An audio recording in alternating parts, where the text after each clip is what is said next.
All right. We are live. We are live. So welcome everybody. We got Robbie Stingle in here. We got Trev and John. And just an impromptu hangout for Sunday, 3 o'clock for me. Any of you guys over on the other side, I guess it's a couple hours earlier. So what's been going on? How you doing, Robbie? How you doing, Trev? Doing good. So Trev, you got a partner in crime there. You said his name is John DeShane in the chat. Cool. So is he in the chat and Johnny's and all that? Well, his place for the weekend. We every once in a while, when his wife leaves town, we have what we call a whiskey weekend. Okay. We come and smoke the brisket, drink some scotch. You smoking anything else? I am so. I am not.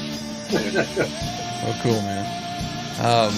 Let me get this background music all shut down a little bit here. So how about you, Robbie? What you got going on today? Oh, believe it or not, I was actually going to take a guitar apart and put it back together. Oh, nice. And y'all get to watch, yeah. Yeah. Well, I was teasing Laz, like I said, about, I'm going to go live and take a guitar apart because he had taken his guitar apart and hadn't put the damn thing back together. And then I was just kidding, but, I kind of got peer pressured into doing it since he told everybody I was going to go live and do something. So here we are. We are live, and we have Robbie, and he's actually going to take a guitar apart. So we're right on schedule. So I called David last, took that guitar apart. I said it's going to be February 15th. That's going to be the day that it gets put back together. That's going to be the day. So what are you working on there, Robbie? Well, it's going to be another pre-assembly on this Musicraft altered body with the FU Tone Atom neck that I did. This one's going to be going out for paint next month when I get my money from disability. Nice. Yeah. And it's all dressed. It all plays. But this is only the first pre-assembly. Mm-hmm. I want to get those strings down better. I want to set this Floyd nicer. And the Floyd's contacting the body. The coupling's contacting the body slightly. So I'm going to sand and file that out after I kind of take it apart. So I got to put another shim in here. I have the shim ready. And I have to work on the body too. So Gotcha. So you got full contact and full resonance. So real quick, let me just say hey to everybody in the chat. We got R2R3. We got Mike Olson. We got Music Therapy Laz. Maybe this will inspire him to put that damn Fernandez together. Let's see. We got Symmetry Trev. He's in the chat with us here. He's on. Let's see. We got Mike Olson. We've got Octopus Ears. Hey, dude. Good luck on your thing later tonight. Let us know how that goes. We've got Patty Dill. We have who else we got? Let's see. Mike Olson again. Rob Blackmore official is here. Six Fingered Assault. Hey man, how's it going? Let's see. Dwight Bailey. Janice Lala. What's up? What's up? So the StreamYard link is in the description there. If any of you guys want to jump on and say hey to everybody, just click the link and I'll pull you in. But we're going to watch Robbie do something with this guitar here. All right, I'm going to change the camera angle and get to work here. So basically disassembly, and then you've got, you said a shim or something to do? Yeah, I got to put this shim, which is from a Saltine Cracker Box. I have to add that to the wood shim that's already underneath this neck to get the angle of that I like. And first thing I got to do is take this Floyd out. You don't have to take the strings off or anything, at least not yet. When I ship it out for paint, I'm gonna have to take the strings off of the tuning keys because the neck's going in too. Right. And we're going to just, bring these strings way down. So you said the saltine cracker box is better than the Ritz cracker box as far as thickness, right? Well, the inside flap of the salty cracker box seems to work the best for me. That seems to be just the right. It sounds like I'm kidding, but you have a very specific thickness that you're looking for. Some people will use a business card, but you found that seems to be the right thickness. Oh, sure. And it goes right at the end where the heel meets the body. We're going to get these strings nice and loose here. So it looks like we got R2, R3 back. Unfortunately, R2, R3, you won the drawing and you weren't here. So funny. Well, first, see if I can get this bar. I have to also adjust this bar. It's too loose. That's perfect for you people that like Eddie Van Halen swinging bars, but I like a tight bar myself. Mm-hmm. So I have to adjust that too.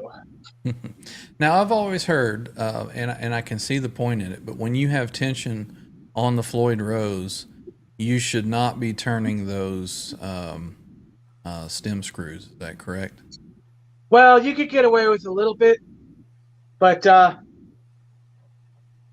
sometimes I will. You could do it a little bit. If you're like doing it all the time, or you're making screwing major amount, you're going like over a half a turn on the screw or something. That's when you might want to consider, loosening the strings and then adjusting it. But when you're setting it up, that kind of makes it hard to do, or harder. Right. All right, I'm using the pliers on these springs. I don't want to move the claw because I got the claw right when I want it. Mm-hmm. That could save you a lot. So this is kind of like, when I used to race motorcycles, we had a lot of times on the exhaust systems, we would have a spring like that.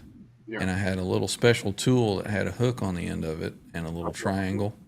And I actually use that from time to time for my springs on my Floyd Roses. So smart.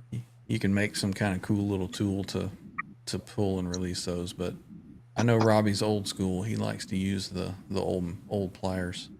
Another thing is you want to use these old springs, the springier ones. A lot of times these old Floyds came with the really stiff ones. Mm-hmm. And that's just a hassle. I could never get it right. So yeah, I always use the springier ones. And well, while we're here, we might as well take this neck off too. Might as well.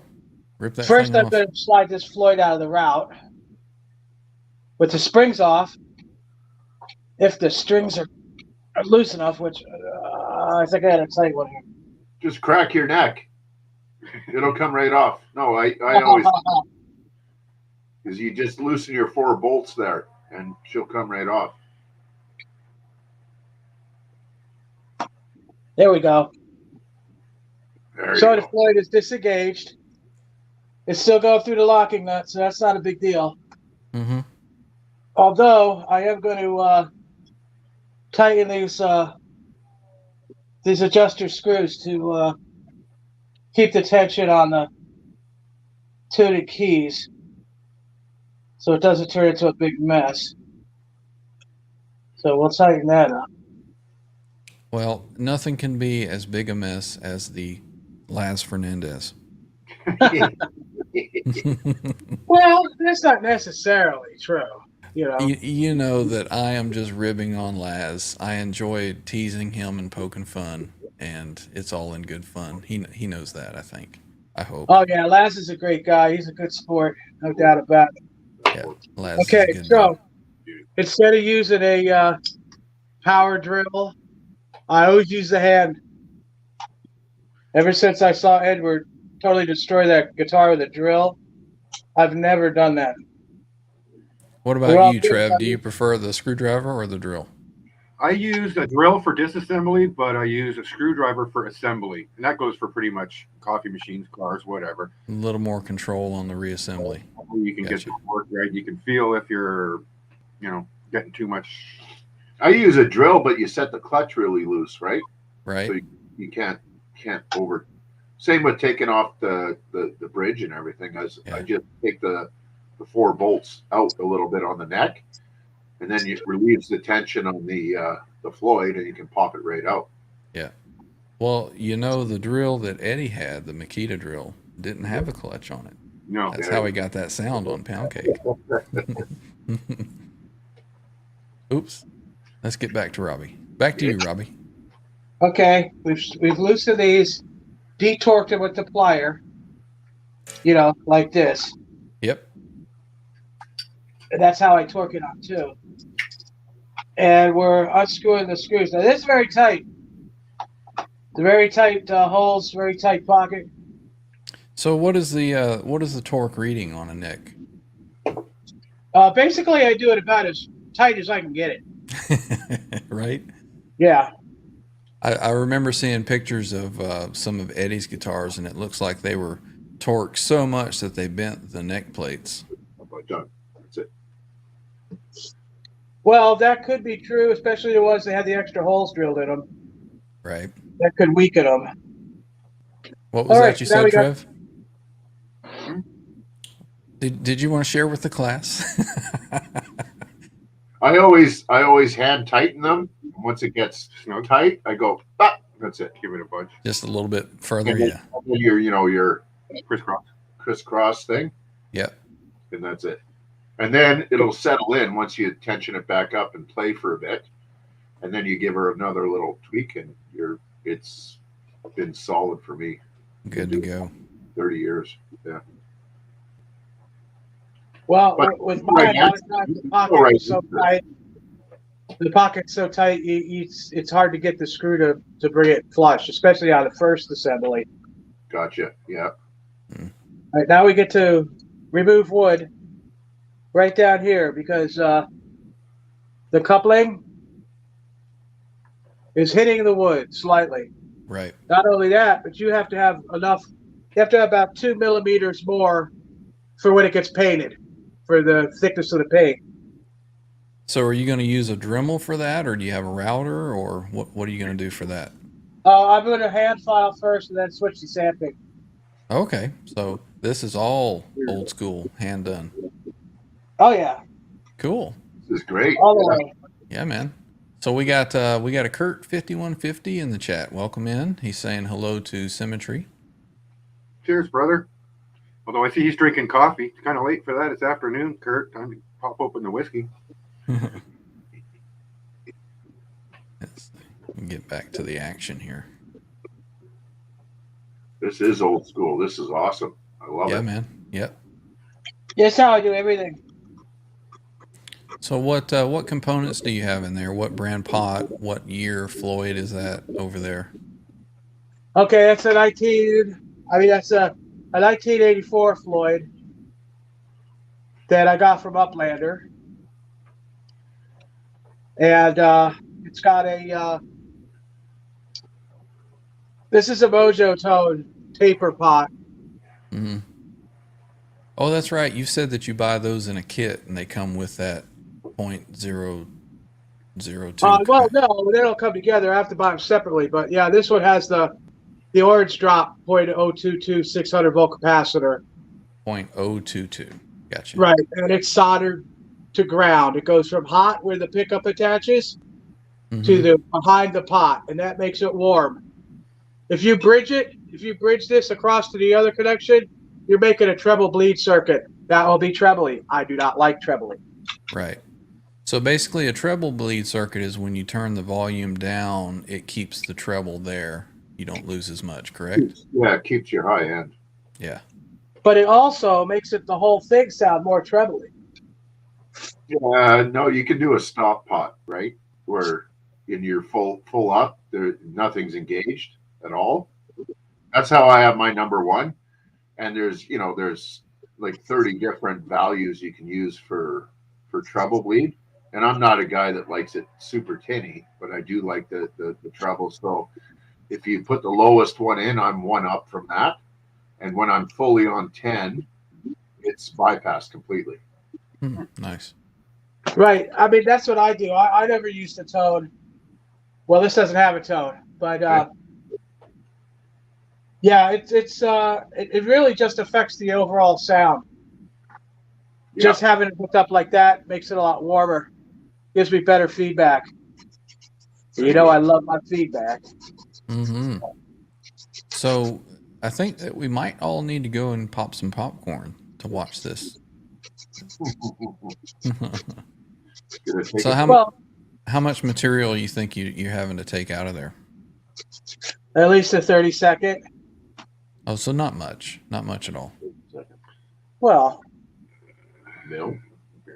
Yeah, it's under.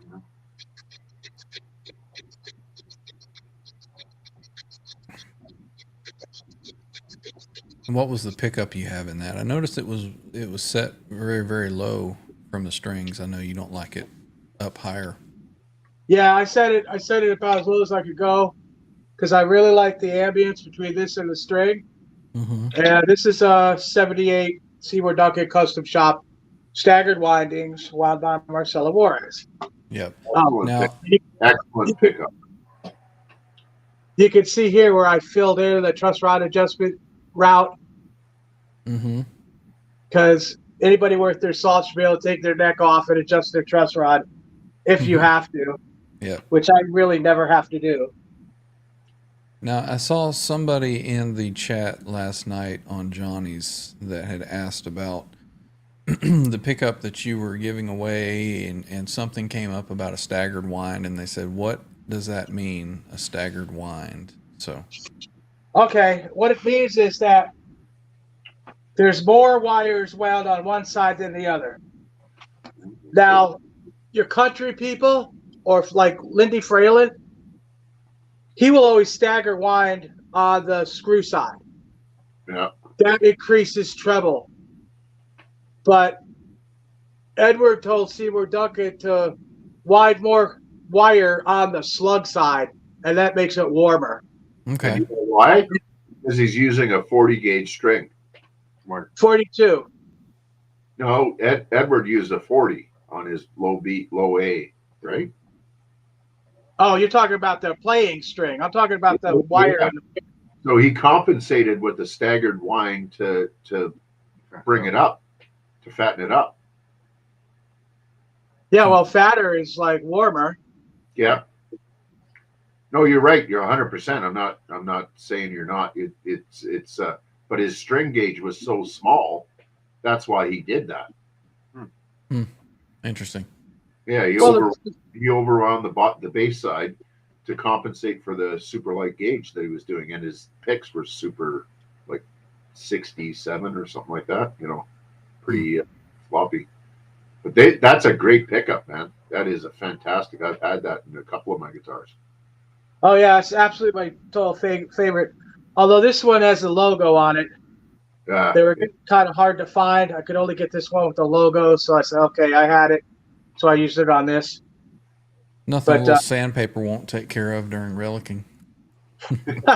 Relicking. That doesn't happen here.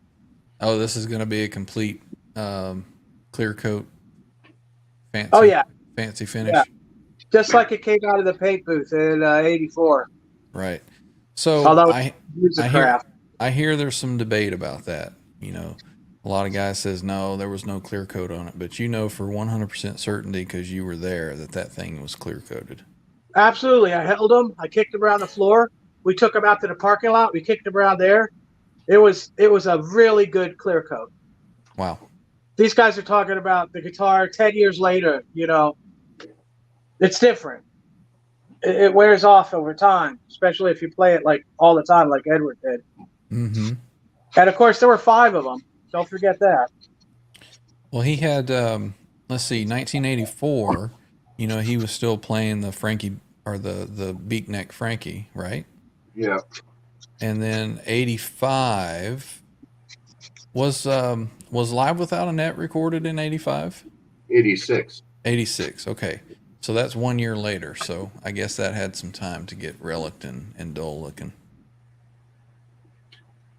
Well, a lot of those Frankies he played were the ad Frankies because he liked the sound qualities of the Poplar.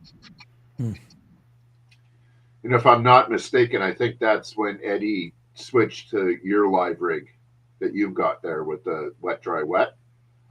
Yeah, I think that was about a Bob Bradshaw rig, and it was actually stereo. He slaved the head, and then he mixed it all stereo. Oh, So, really? yeah, I don't think he went wet, dry, wet until a little bit later. Live Without a Net, I think, was stereo. Yeah, that's what he was using the Palmer for, the Yeah, PD. That to me and the Fair Warning live tone, Mm-hmm. just, epitome of really good use of modern technology. Oh, yeah. Yeah, that's my favorite tone ever is that Live Without a Net, for It's sure.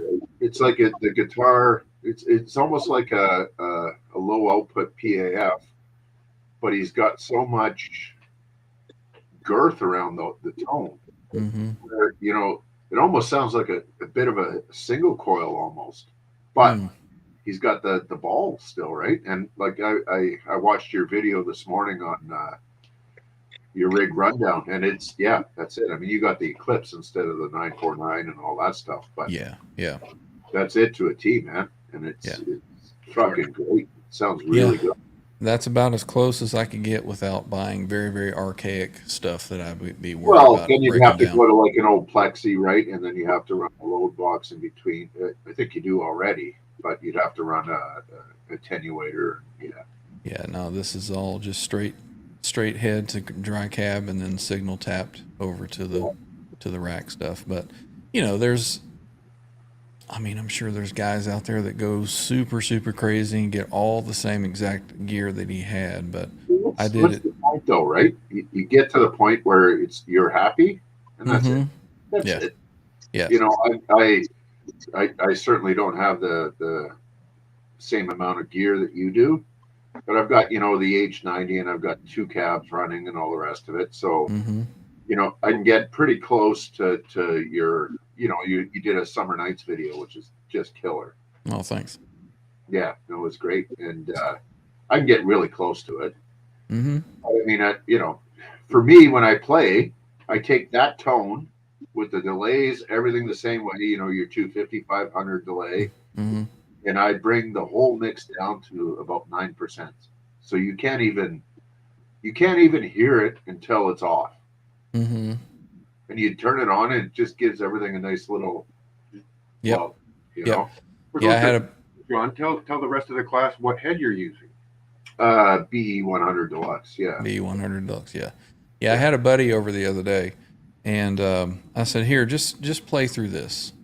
Yeah. So I didn't have any of the detune or the effects or any of that on, and he's a really decent player, and he's playing, and he's like, "Yeah, man, this sounds pretty good." And I said, "Okay."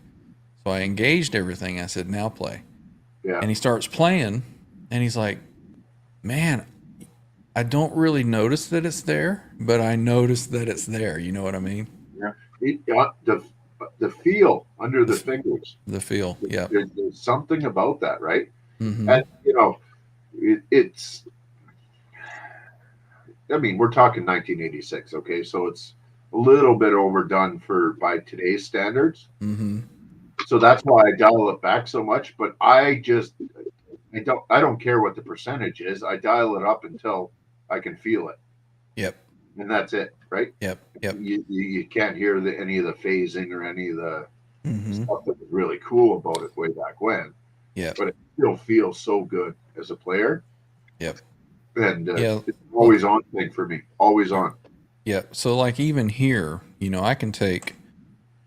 I'm going to turn my microphone down in a minute here, but I'm going to take all the effects out and just let you hear the dry.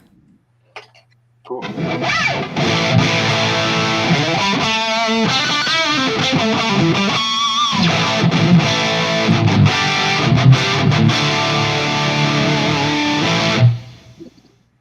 So the core tone is there, but when you start adding this other stuff in,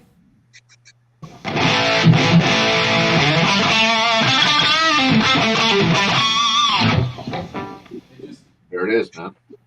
It just gets huge, like you said. Just kind of encompasses everything, but it's big.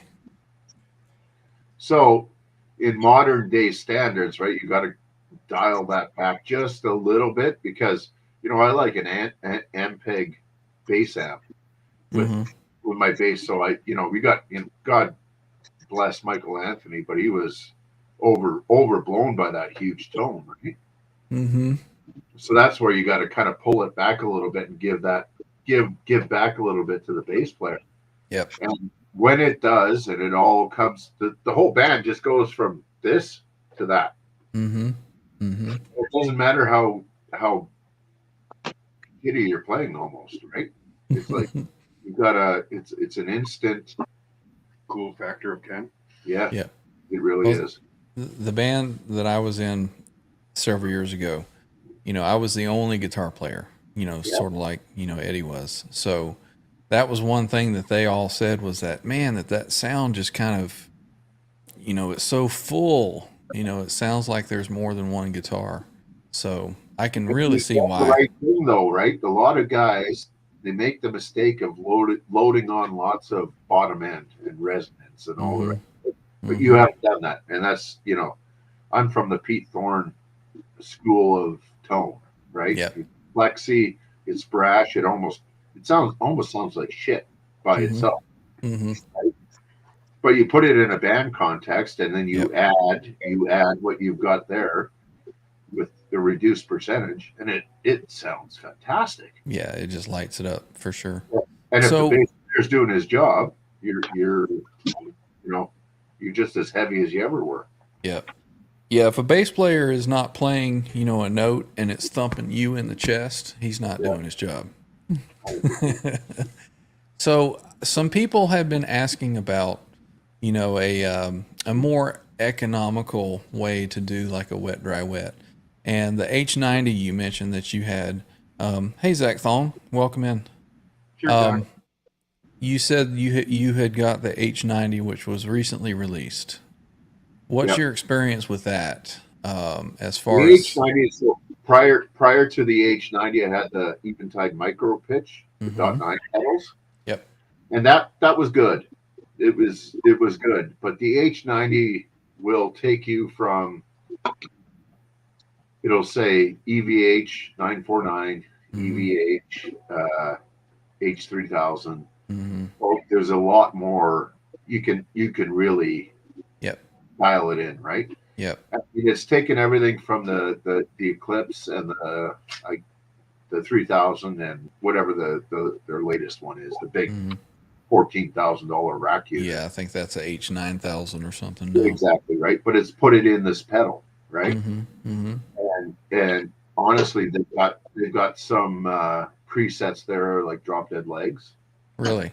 So that's a different style. They've got one that's for the Hagar era, balance era and stuff like that.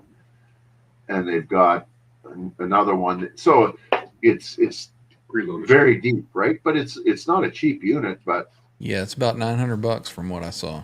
Yeah, but it's worth every penny for a guy that's not going your route with the rack and the splitters and the power amp and all that stuff. Right. So yeah, before I did all this, I had the Eventide Micro Pitch, and I had a Boss DD 500, which, the Micro Pitch, like you said, it was close. The DD 500 gets really, really close to its emulation of the SDE 3000s. Actually, it has built in there, you can put it to SDE 3000. Yeah. And that got really close. But I was like, yeah, it's just not quite there. So not quite. Yep. I had the exact setup. I had the Micro Pitch and the DD500. Yep. Now, are you still using the DD500, or are you using delay from? I'm using all the internal stuff on the H90. Okay. I'm also a big tape delay guy, right? So I've got a El Capistan separate that I can dial in. Yep. But the digital delay section in the H90 does have a very, very, very good SDE 3000 thing. Okay. So how many effects can you run at the same time with that H90 though? Two algorithms. Okay. So one would be the harmonizer, right? Right. So that's you pick your era. and the other one would be, you know, your delay. So Okay. what they do though is you can actually have delay, like for your second algorithm, you can have delay with a little bit of reverb on it, Mhm. right? The algorithms are that deep where you can do everything out of a H90, unless you want super character delays, Right. verbs, and Right. that kind of thing. Yep. And it's the PC platform for editing it is idiot proof. It really Mhm. is. Like Mhm. I didn't have an H9. I didn't have any of the rack gear or any of that, and I'm 50 years old, and I figured it out real quick. Yeah. Well, I've been thinking of, obviously, if I want to go to a buddy's house and play, Yeah, there's no way I'm loading all that up. So I'm that's the thinking thing. of, That's the thing for me is I mean I've got a board there and a switcher and all that other stuff, right? So Mhm. because I'm a live player, that's what I want to do. Yep. So I need to be able to pick up my board, my head, my guitars, and go. And I'll use the back line or whatever for speakers without having the rack gear. Like you're never going to replace a PCM 70 or 71, right? And never, Right. you're Yeah. not. Yeah. It's just the way it is. So it's the way I look at it is about my enjoyment, right? Because I run a 100-watt head, so and a 212 cab on stage for me. Mhm. That's just for me. And then I'll take a line out of my Captor X and give it to front of house, and they can do whatever the hell they want with it, right? Right. But it's about getting that in the room feel on stage, right? At volume. Yep. And the mixing engineer can do what he wants. Mhm. So yeah, that's kind of what I was saying. I've been looking at that H90 and I'm like, I need to build a board anyway because I've got a wah and the flanger and the phaser and all that I don't have hooked up right now. Yeah. So if I got that H90 and put that on a board, I can incorporate that if I want So to go play somewhere else. Perfect example, right? I have the EVH flanger and phase 90. Eventide's not going to replace that. There's no way. Yeah, right? no way. So, you have it in a switcher and it's a dedicated loop, and when you want it, it's there. Mm-hmm. Yeah, for sure. Now, have you used the, I bought an EVH wah, and it's been sitting over there waiting for me to build a pedal board. Have you used that particular wah before? I'll be honest with you, Kurt Hammett killed the wah for me. Yeah. Yeah. I can't do it anymore. Yeah. But I was thinking about a Friedman wah. Mm-hmm. But no, I haven't tried the EVH one. Yeah. But it sounded great, like especially on the 92 tour, 91, whatever that was, when he was playing Fun Round and all those. Yeah. Those Unlawful Carnal Knowledge tour. Yeah. Yeah. That wah sounded great. Yep. Yeah, my buddy that was over, we hooked it up real quick and he played through it and he did a couple of little riffs and I was like, yep, that's the sound. It is, eh? So that's the one I should get then. Well, if you want the Eddie sound, yeah, for sure. Who doesn't? Yeah. So let's check in on Robbie, see how he's doing. What you up to there, Robbie? Pulled the step back on, put the extra shim in, cleared the coupling. So all I got to do is torque this in here and put the springs back on and tune it back up and see where we are. So we'll be ready to play here in a minute. Nice. Let's see what we got going on in the chat. Six Figured said a TC Electronic G Major 2 has a wicked detune setting. For a while there, Six, I used a TC Electronic G system. I think I have a clip on my YouTube from years ago where I'm playing my Stealth after I had just gotten it, and I do Cathedral. And that was with a TC Electronic G system and a wet, dry, wet kind of setup. So I had one of those too. I did.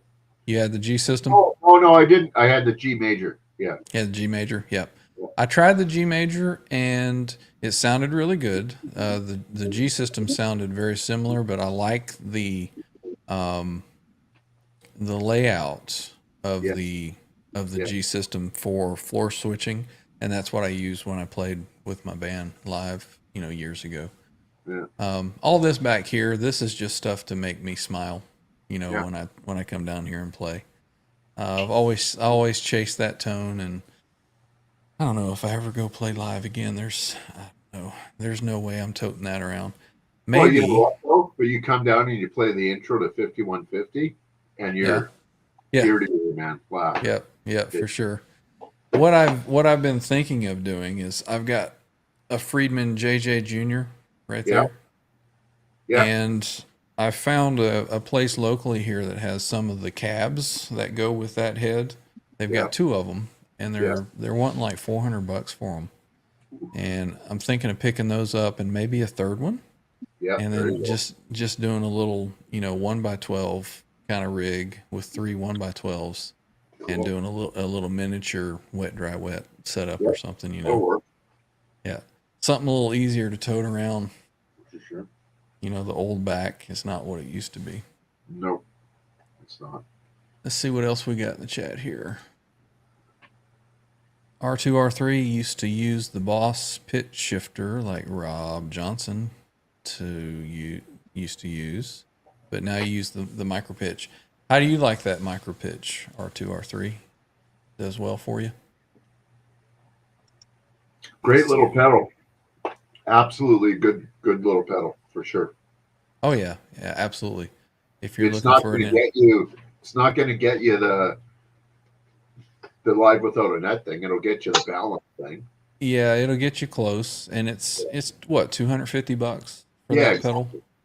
Yeah. So I mean, it's a cool little pedal for sure. Well, I bought that pedal day one, and the only reason I switched was the H90. And I bought that day one too. Yeah. I was really, really salivating over that H90, and I was watching, hoping to see some YouTube clips on it. Well, specifically, I was watching for Michael Nilsson and shoot, what's his name? Pete Thorne. I was wanting to see Well, you theirs. saw Pete's video on it, right? Oh yeah, sounded fantastic. Of course, his video with the micro pitch sounded absolutely fantastic too. Isn't it? Yeah. That dude's got like golden fingers or something. That was total Dave era when he came back after VH3. Can't get this stuff no more tone. Just nailed it. Just nailed it. Yeah, for sure. So Six Fingered says the EVH was the best sounding. The mid scoop is incredible. He used it with his wet dry wet rig. Yeah, Six, you've mentioned your wet dry wet rig. We need to go check out his channel and see what he's got going on. Yeah, looking it up right now, guys. Music Therapy Laz, the smile factor. That's why you have all your stuff. That's what Laz, you might smile a little bit more once that Fernandez is back together. Knew that was coming. What's his channel? Six String what? Six Fingered Assault.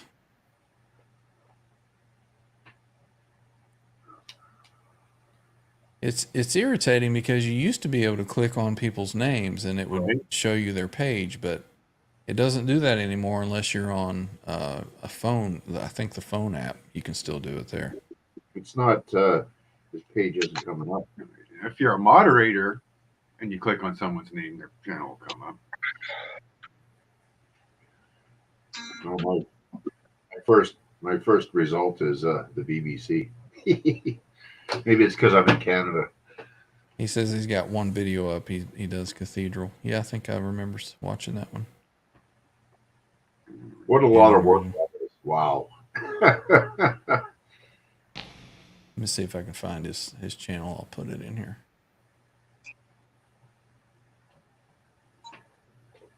Oh, Fingered. Okay. I missed the ED.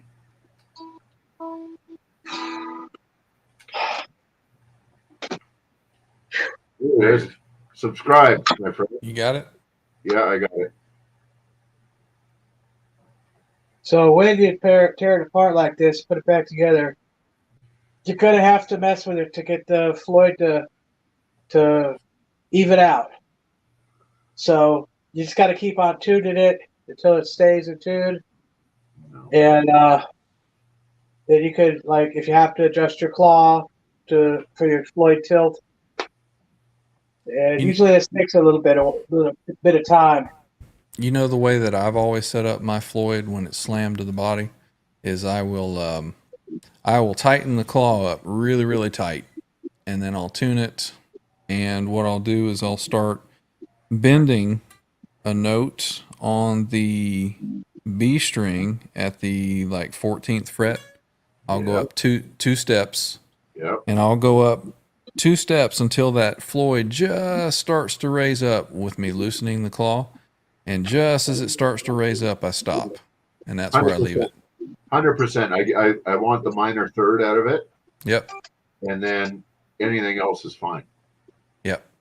So that's where I set my claw tension, even when the Floyd is decked.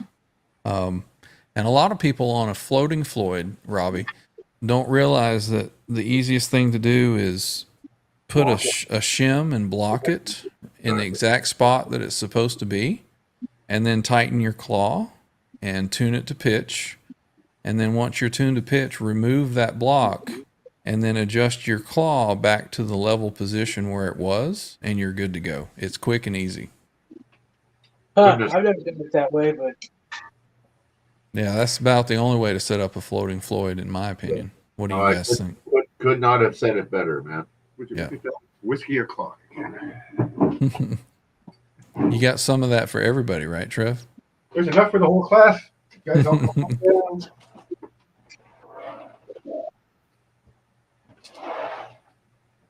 Let's see what we got here. 6 says he's going to mic up his rig and do some proper videos soon. Cool. We'll be checking that out. Look for it. Yeah, same with me. I don't. I got it. I got to do it. I really do. Yeah. It's almost like sometimes I have to force myself to come down and do something. Well, you know what happens is I get into playing, and I'm like 45 minutes in, and I'm like, this is really cool. Mm-hmm. Well, it's over, right? I should have been recording this. Yeah, yep. I do the same thing. I'll come down and I'll be jamming, and I'll be like, man, I'm really in a groove. I'm like, shit, I should have been recording this whole time. Yeah. So Octopus needs to build a mini board. Probably going to get one of those low-profile Strymon power supplies, unless there's something else out there. Get the Chalks DC7. What is it? Chalks DC7. So Octopus Chalks DC7. Yeah, bulletproof. You can go from 9 to 18 volt and everything in between. 12 volt, 15 volt, 18. Yeah, they're not. Cool. They're not cheap, but I have 2 of them running my board. Cool. We got a new face I haven't seen before. Clayton James, welcome to the channel. Welcome to the chat. Says it's Gibbs Sunday. Do you have a Les Paul guitar? I do not. I actually traded my Les Paul guitar for that 100-watt Stealth head over there. And it was a pretty good trade on my end, I think. It was a Gibson Traditional 2019. But I am shopping for a new Les Paul, and I have my eye on the Gibson Custom Murphy Lab, the 60s version that they have. Yeah, Octopus, you got a Heritage. How do you like that Heritage compared to any Les Pauls that you've played, Octopus? You just watch his video and see the smile on his face. That tells you. Yeah. Yeah, the shorts R2, R3, they seem to get more hits. The attention span of everybody is like 30 to 45 seconds anymore. So I'll do that right now. Well, my notification came up for him doing a Metallica song. I think it was Battery when we were going on our beer run. Mm-hmm. Battery. Oh, I am subscribed, bud. Yep. Rob Blackmore is going to have a Slash Appetite for Destruction Les Paul special on Friday. Very cool, man. You'll have to come on and show us. So, like I said, the link is in the description if anybody else wants to jump on and play some riffs or something. Anybody's welcome. Looking good, Robbie. Yeah, let's see where Robbie's at here. 45 minutes. Let this thing just barely freaking floating. Just so the springs, the tension springs aren't like up against the paint job, so it knows where it's going. But like when I do this, I tune it, I check the height, I tune it until it's pretty much stable. Then I play it, see where it hangs out, and I just keep repeating until it settles in where it's supposed to be.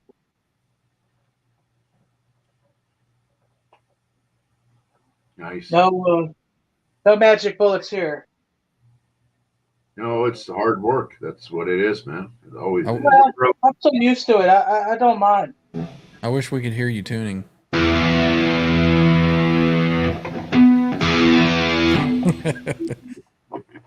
Should be tuning in a playing position. Yeah, I think he's just. Yeah, I think he's just rough tuning. I tell you what, I have really found the importance of tuning in a playing position with having to mess with this thing. That's a Trans Am on there? It is. Yeah, those are a nightmare to deal with, aren't they? They can be. I've got the guitar, the GL2T that I did the Summer Nights on. Yeah. And I've got this one as well, which was a custom made. I just happened to find this one in a local music store. I walked in and Really? Yep, I saw the trans trim on it, and I'm like, oh crap, I got to buy that. Now, where do you get strings these days?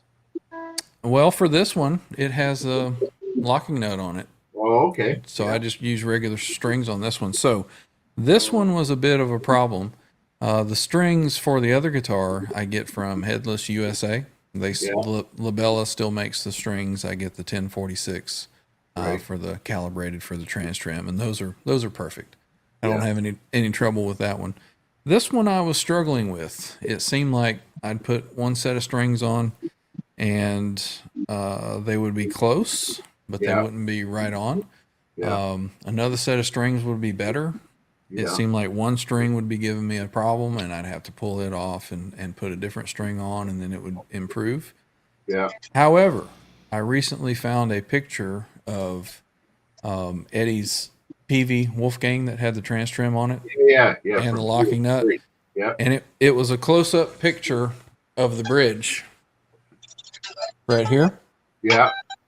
So what I did is I got the layout of where these jaws were on his.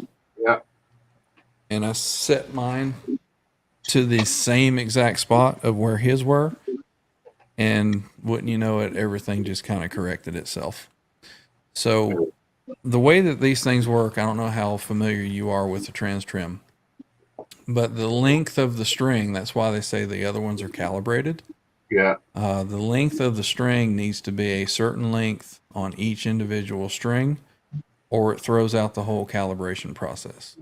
Yeah. So what I do now is I leave, because normally you would loosen these up. Yeah. And it would move these jaws, and you take them out from here. So those are your intonation jaws, yeah? Well, no, they're not intonation. You still intonate here on the bridge. Okay. These are the fine tuning jaws. Yeah. Okay. And then the little screws here, you will adjust some fine tuning when you move the trim down 2 steps.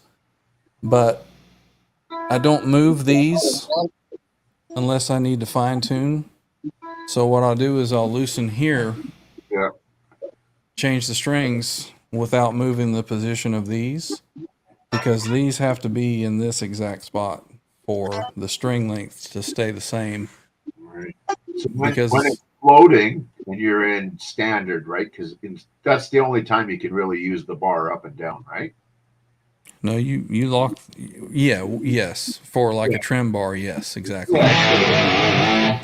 If you're playing Get Up, once you get through Get Up, is it just totally screwed or no?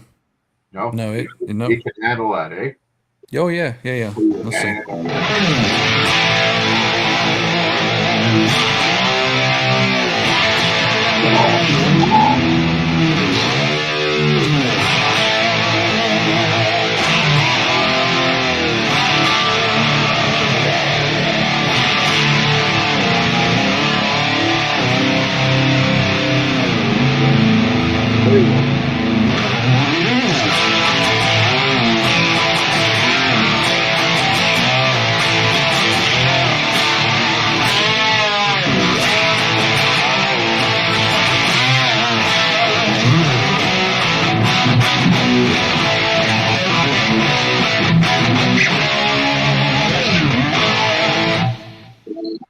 So Get Up is usually the song that I will break a string on.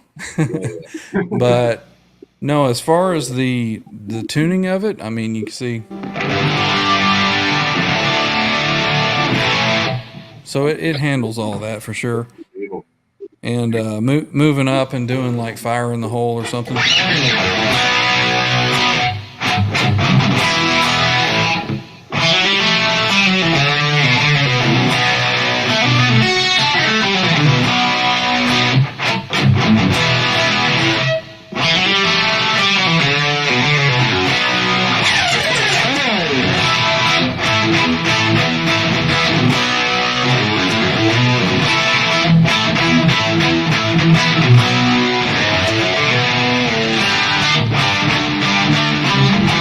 Did you catch that key change right there? I did, yes.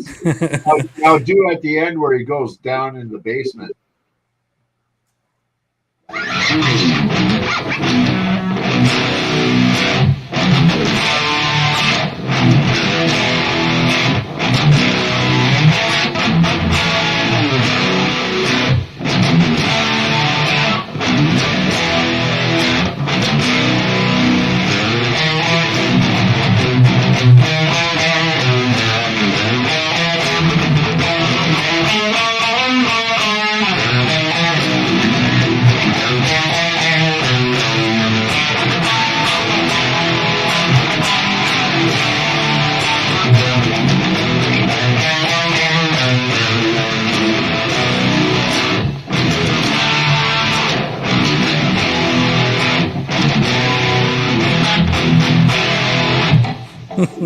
Is that total spaghetti in your hands?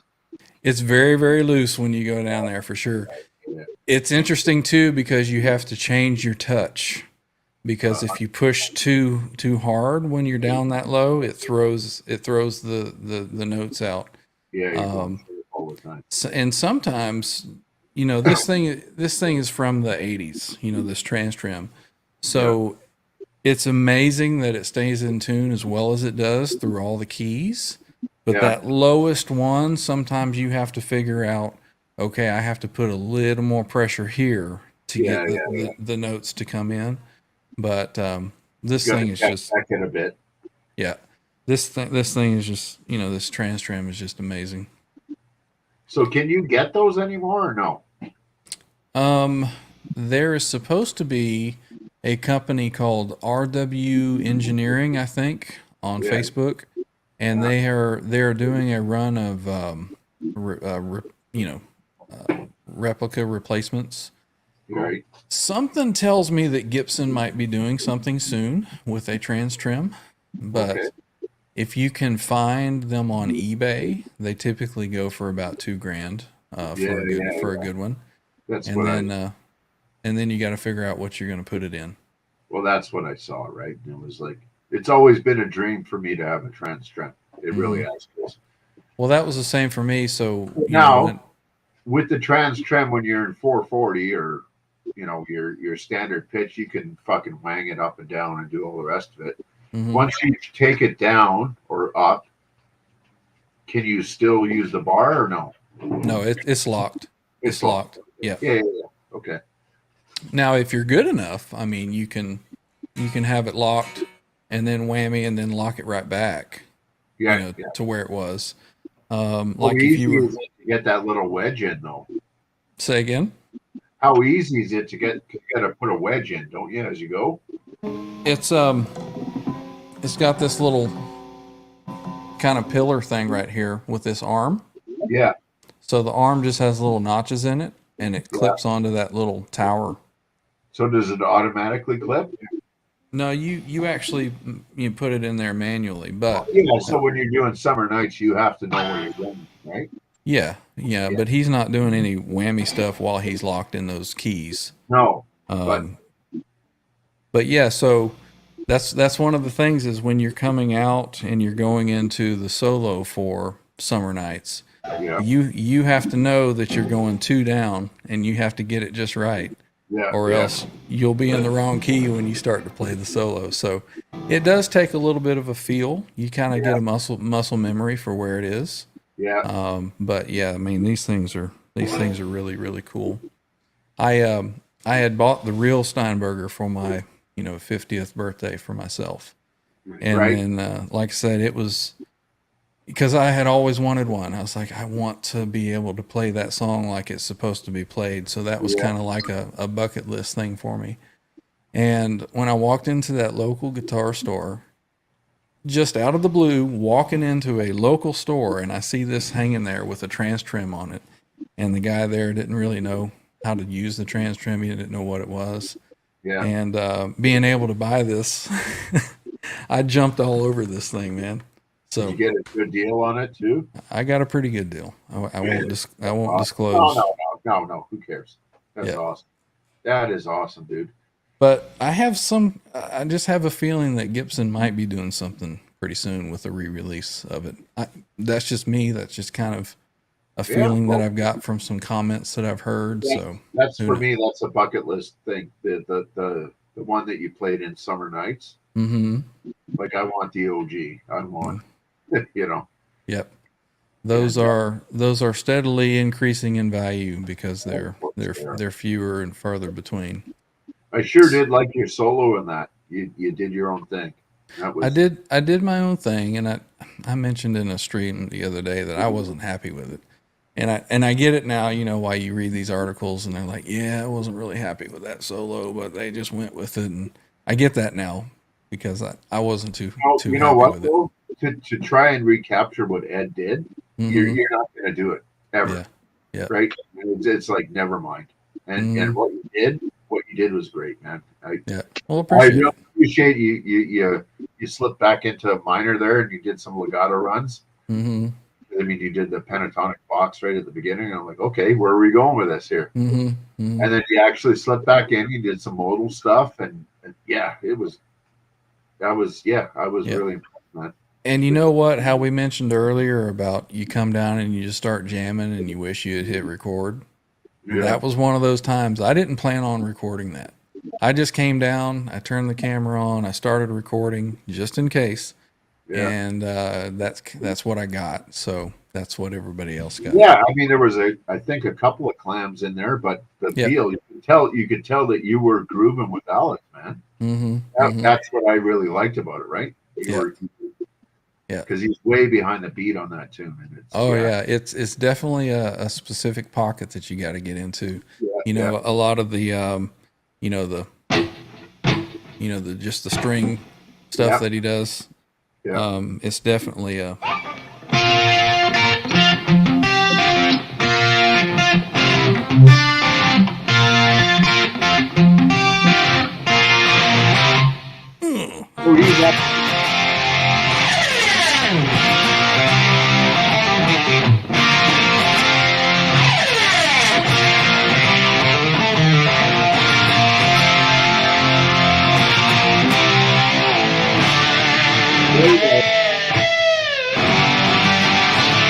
Yeah, when you're playing along to that. When did you do the switch? Say what? When did you do the switch down? The switch comes from when he goes. He goes into an A. It is just so cool when you're playing along to the backing track and you hit that little spot there. You know, it's like.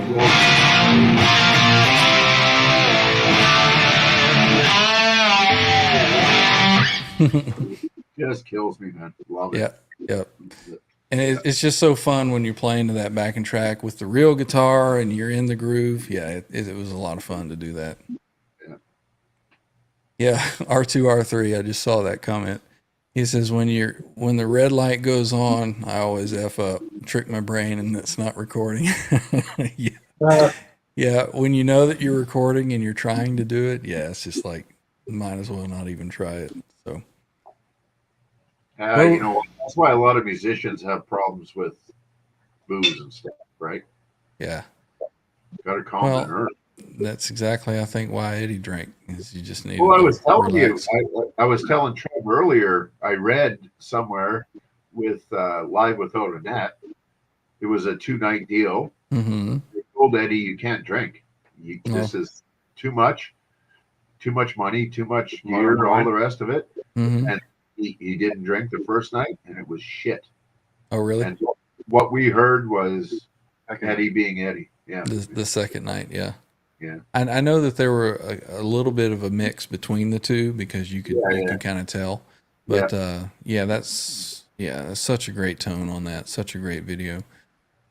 Well, so Edward asked his dad, how do you get in front of people? And his dad told him, here, take a drink. Where it started. Mm-hmm. Mm-hmm. So how you doing on the guitar? No, it's finished. You can see the clearance on that cup leg. Oh yeah, it's plugged in, and the shim is in the neck. So I got the action down a little bit closer to where I want it. And that was after slamming nuts, right? Well, this nut might be able to come down a little bit. I might be able to bring it up down on the E side a little bit, so I get the actual bit lower. Yeah. That'd probably be like third pre-assembly. This is officially second. Yep. And I think I could plug this in now. It's playing, Wait, it's there, Ready and to you go. Can see where I got the Floyd height, where it's coming up a little on the back. Mm-hmm. And that's to compensate for the angle of the body to the neck. Okay. The body angles back from the neck slightly. So if you put the Floyd on like barely floating, I kind of like to get a half step out of it going up.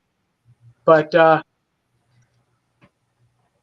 if you got the Floyd to the body, it's going to be kind of cattywampus, and you're looking for the Floyd in relation to the neck, not the body. So if the body has an angle coming back, it's got to be a little higher in the ass. A little. Yeah. I just always like mine slammed to the body. I don't care what it looks like. Yeah, same. Yeah.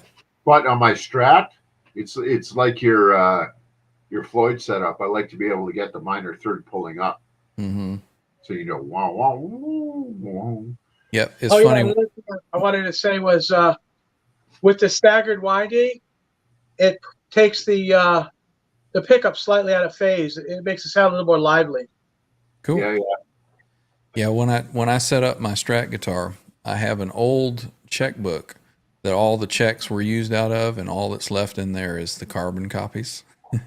So that's the right thickness to slide under the back of my trim on the Strat. And then once I set it up, I loosen up the claw to where it just starts coming up, or it drops that checkbook out of it, and then I stop. And so that gives me my up and down on that. Everybody's got different little tricks that they do. Honestly, though, with this neck that I got from FU Tone, I think I did pretty good. Yeah. Mm-hmm. It's not as easy. It's not easy to work with, like the 79 to 85 ESP necks or the Lucido necks from 85.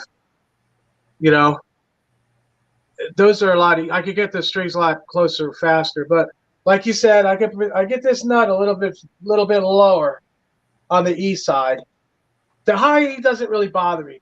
I don't really mind if it's really a little bit higher than a low, because I don't know, maybe it's the string, but if as long as I can kind of get a good, I can go across the strings, pretty quickly, then that tells me that the action's good. Mm-hmm. If the action's really high, I'd be like, tripping over my fingers and stuff. Yep. You know what's funny on my my main guitar? I've got shims in the Floyd block, right? Mm-hmm. And my G string's a little high, but it's like, oh man, do I really want to take that all apart? Yeah. So I've learned to live with it. I've got a high E string or G string. Good enough. Yep. The saddle has the shim under it. That's right. Yeah. Metal shim. But they're not the individual shims. I've got two, right? To get my radius. Mm-hmm. Right? And it shouldn't be on the second one should not be on the G string. It should not. But okay. So you got individual shims and you have two on that particular saddle. Exactly. Yeah. And just, okay. So take the shim out. I know. I'm just that's too lazy. That's what he's saying. He's just too lazy to do it. I get that completely because you got to take the whole damn thing apart. Yeah. That's what I love about a lot of this. You guys on YouTube, right? Like what you just did there, Robbie, is that I'm just not equipped to do it. I can't. I do it out of all the stuff I did, but I fucking hate it. I don't like it at all. Yeah. I guess I do like it, but I mean these are the tools here. Yeah, adjustable wrench, pliers. Yeah, I got it. Yeah. Hate it. That makes me wonder, this little screwdriver to adjust the studs, which I did when they under tension, but you can a little bit. Yeah. That makes me wonder, Robbie, you said that Ed liked to come to the shop and he just loved working there and working on guitars. And later on, he went to Ernie Ball and PV. It's just like he got tired of working on this. I don't want to do this shit anymore. Let somebody else do it. I don't know about that. I just think that I think it was hurt by Dennis Berardi, and he went into the other places, and I think they thought they were smarter than he was. Really, honestly, mm-hmm. Now there was a comment maybe Friday night when I saw Johnny, and it was, did Eddie design the Beretta? He didn't actually design the thing, but he had a lot of input in it. Mm-hmm. And he also, even back then, even Kramer was telling him stuff that he didn't want to divulge. Like the pickup I gave away last night, Alnico 5. Right. He wasn't going to tell him he changed the magnets all the time in Alnico 2. He wasn't going to tell him that. He laid down a law on making fingerboards. Mm-hmm. But even then, Kramer was, shoving him out the door and he wasn't there. But he just pop in. If he had a concert in Cincinnati, even Dallas, he would get on a private jet and fly to Neptune and be there in the morning. And spend as much time as he could there before he had to fly back. Mm-hmm. He didn't want to hang out with, the other bad guys, the partying and the debauchery and all that. He didn't want to have anything to do with that. I found it interesting that you were saying that there's actually guitars out there in the wild that he may have put together on the line and just sold as a off-the-shelf Kramer. I'm sure. I saw guitars myself that made it through. Really? Just with him showing up and just wanted to tinker, and he put guitars together and off they went to be sold. He liked the assembly line. He liked going into paint, telling them, like when we did the 5150s, he was at the guys in there, putting some tape on, telling them how he wanted them taped and all that. Mm-hmm. Or, when that was assembled. Billy Connolly assembled, meticulously everything right, the exact level for the frets and all the 9 yards that every, luthier goes by. Mm-hmm. So the first thing he does is go into assembly with a drill, digs the thing apart, right? Runs into the neck room with the neck, and he's like, backbone this and sand the shit out of it. I've been doing it ever since. Every guitar. And that was one of his that he did that to? Oh yeah, that was the 5150s, the run of 5. Okay. So he would actually, I've heard you talk about it, but maybe some of the other people, he would put a back bow in it, file the frets level, and then level the board, and you'd have the radius in the frets. Right. You can't really call it leveling. It's just sanding, really. Right. Yeah. I remember, everybody makes a big deal of like, oh, is this fret as flat as like this fret, right? Mm-hmm. Mm-hmm. But you really only have to only matters like 2 frets either way, because when you play the note, that's the only ones where you got a clearance on each note you play. Mm-hmm. Unless you have some sort of really crappy fretwork, it buzzes down at the 2nd fret or some ridiculous stuff like that. Yeah. You got to remember, we were working with ESP Next, and I think they were basically the best ever during those years, or the Lucidos too. Mm-hmm. We also got to remember that Ed had perfect pitch. He did. All the live stuff with those floppy ass strings that he uses, he was never out of tune. If he was out of tune, it was on purpose. Mm. When he hit the big F on Hear About It Later, right? That bow, where it goes. He nailed that just to do that, right? To get that bow. But he had the ears of a god, and I'd say past balance. He kind of, maybe age caught up with him a little bit. A little bit. Because but man, that guy could play. He was almost like Jeff Beck, right? Jeff Beck's guitars are never in tune, ever. Jeff is the tuner. Mm-hmm. And Eddie was that way as well.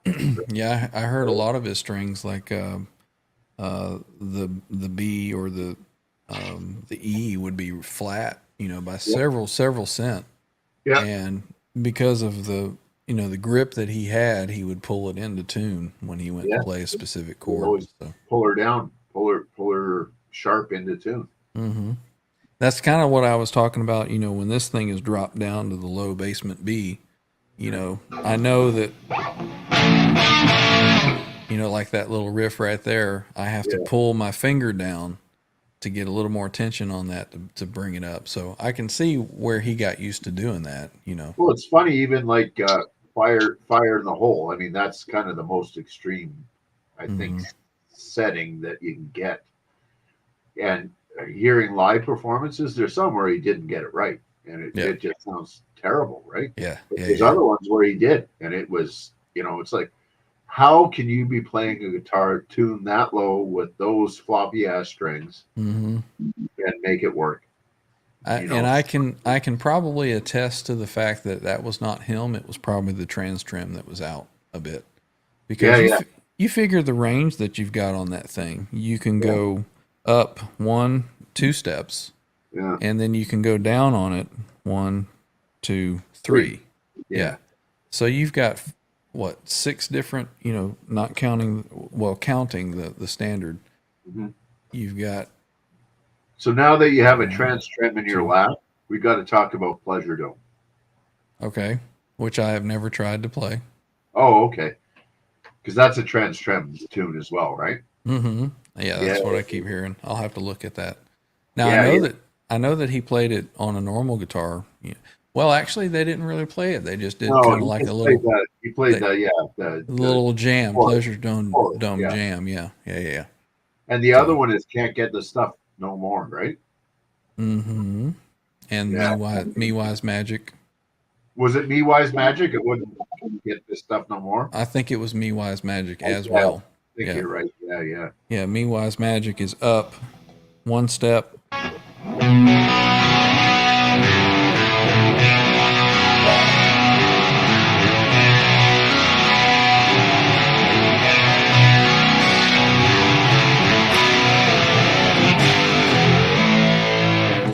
So what did you do there? Basically, you're up 1 step. Yeah. And you're just doing. Yeah, I know the chords and everything, but what did you do with the guitar? Well, that's what I'm going to show you. You're here.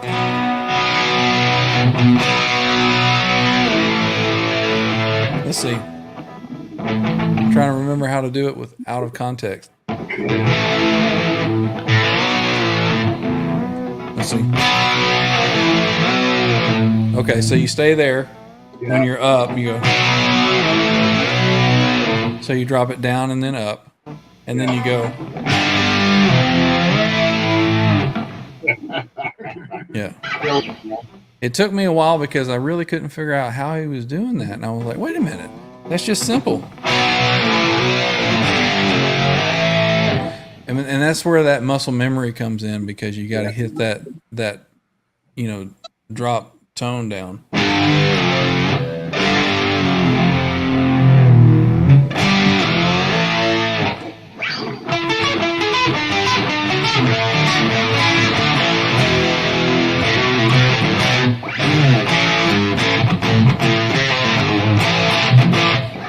Something like that. Yeah, man. Yeah. Oh, you put a big smile on my face, my friend. There's nothing like having one of these in your hand and learning some of those licks and doing it. I'm jealous, man. I really am. Well, I'm very, very blessed to have two of the Trans-Trem guitars, so it's a lot of fun. Yeah, man. Let's catch up on some of the chat here. Let's see. R2 looks good. Robbie, only guitars I have a low action on are USA Jackson Kelly, 15-inch fretboard radius. Took me 4 months. Six Finger said it took him 4 months to put a 0.2 shim under his nut on the EX. So he gets the being lazy. Yeah. Yeah. R2 says he still has a 91 Jackson Rhodes V that took a faulty volume knob out over a year ago. And I have the new pot. I'm too lazy to solder it. Amazing what we put up with, eh? Yeah, right? Octopus says he doesn't have extra stuff, so he has to fix his stuff. Yeah, I guess that would force you to do it. And Six Fingers says I have to slightly alter my tuning as well. Yeah, I've heard of people doing a sweetened tuning. You kind of, and I'll do that from time to time. And it's different with different guitars. Like I've got a USA Wolf right there, right behind me, and you tune that thing to pitch, and you play it anywhere, and it is just primo perfect. I've got a guitar that I put together, my 5150 replica, and that one I have to flatten the B and the G string a little bit to get like when you play the chord for Panama, the intro. I have to flatten that one to get that to sound right. Whereas same with Running with the Devil. It's the same thing. You have to. Yeah, same kind of thing. But with that guitar, whatever they've done with the setup on it, it's just like it's so much closer in tolerance that I don't find that I have to do that. So I find with me, like I've got the Strobo Stomp, and I use the EVH sweetened tuning, and it's I'll tune it up and it's great. But there's always the B or the G I gotta just tweak because I run big steps too, right? Yeah. But yeah, it's get it in tune and then just a tweak. Good. Good to go. Yep. R2 says he has other guitars, so maybe that's why I don't hurry. Plus, I always said I wanted to retire that guitar because it took a lot of out of it. Yeah. Any excuse you got to use, R2, R3. Exactly. whatever makes you through the day. Laz is saying that Beck would strum a chord before a song and it'd be totally out of tune and then start playing and everything would be in tune. Yeah. Unbelievable. The master of tuner in the hands. Yeah. Jana says muscle memory is good until you start playing a different song. Yeah. Exactly. Yep. Practice. Let's see.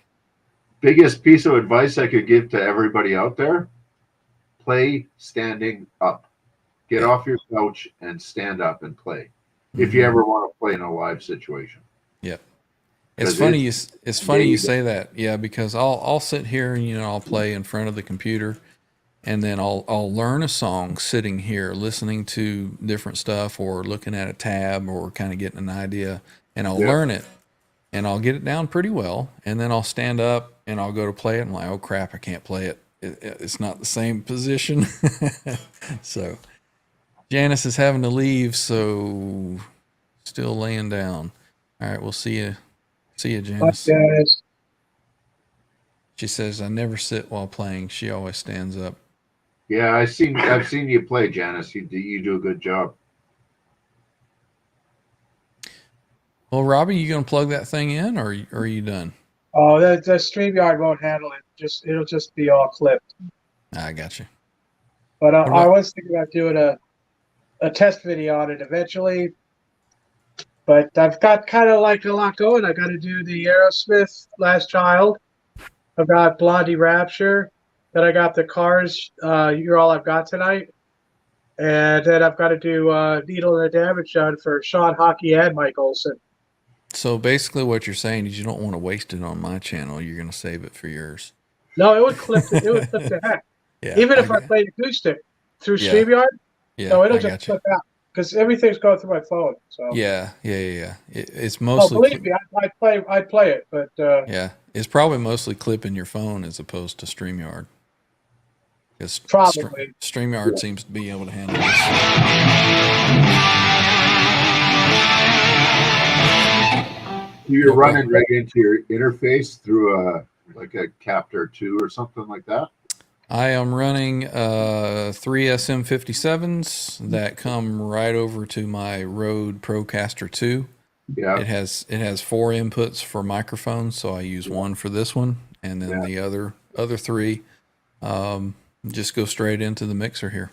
Isn't that crushingly loud in the room, or you got her tuned down? Nope, it is almost it's bedroom level. Oh, So- okay. Here's me taking it out of the mix, and here's what it sounds like in the room.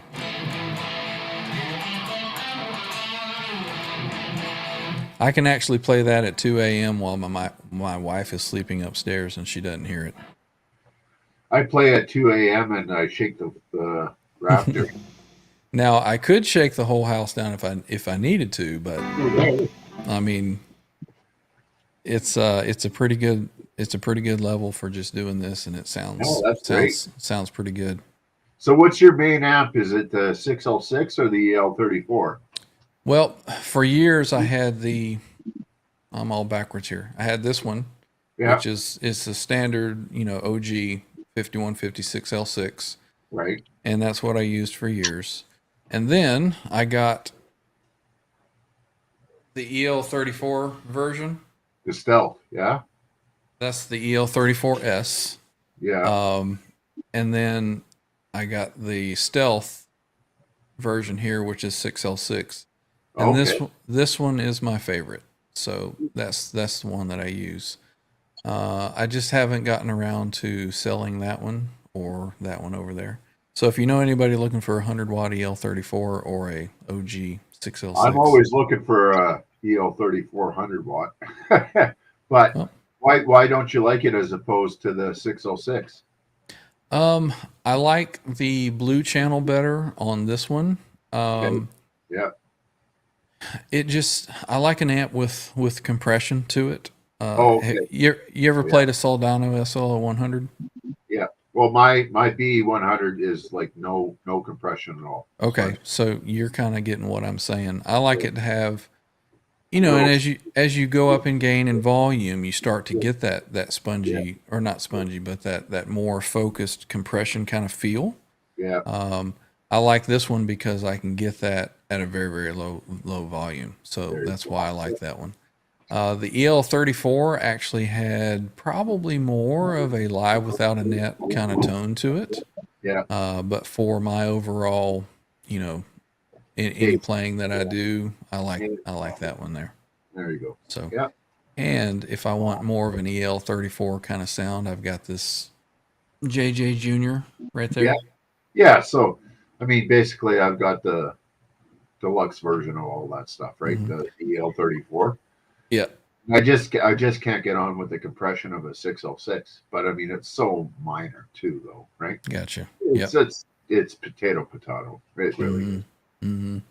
Yeah, I think the first video that I had with the USA signature that I did right after I got it, Yeah, that was actually the JJ Junior head that I'm playing through. So the tone of these amps is very, very, I don't know, it's hard to describe what I'm trying to say. Is it's not a lot of difference in the sound once you get it through the whole mix, but yeah, a lot of it's the feel. yeah, But there's some slight tone variations, I think. But once you yeah, get everything kind of mixed through this rig, yeah, I think I could put I don't know, piece of crap, whatever PV 30 watt something here, and then yeah, once it goes through the whole rig, it's going to sound good.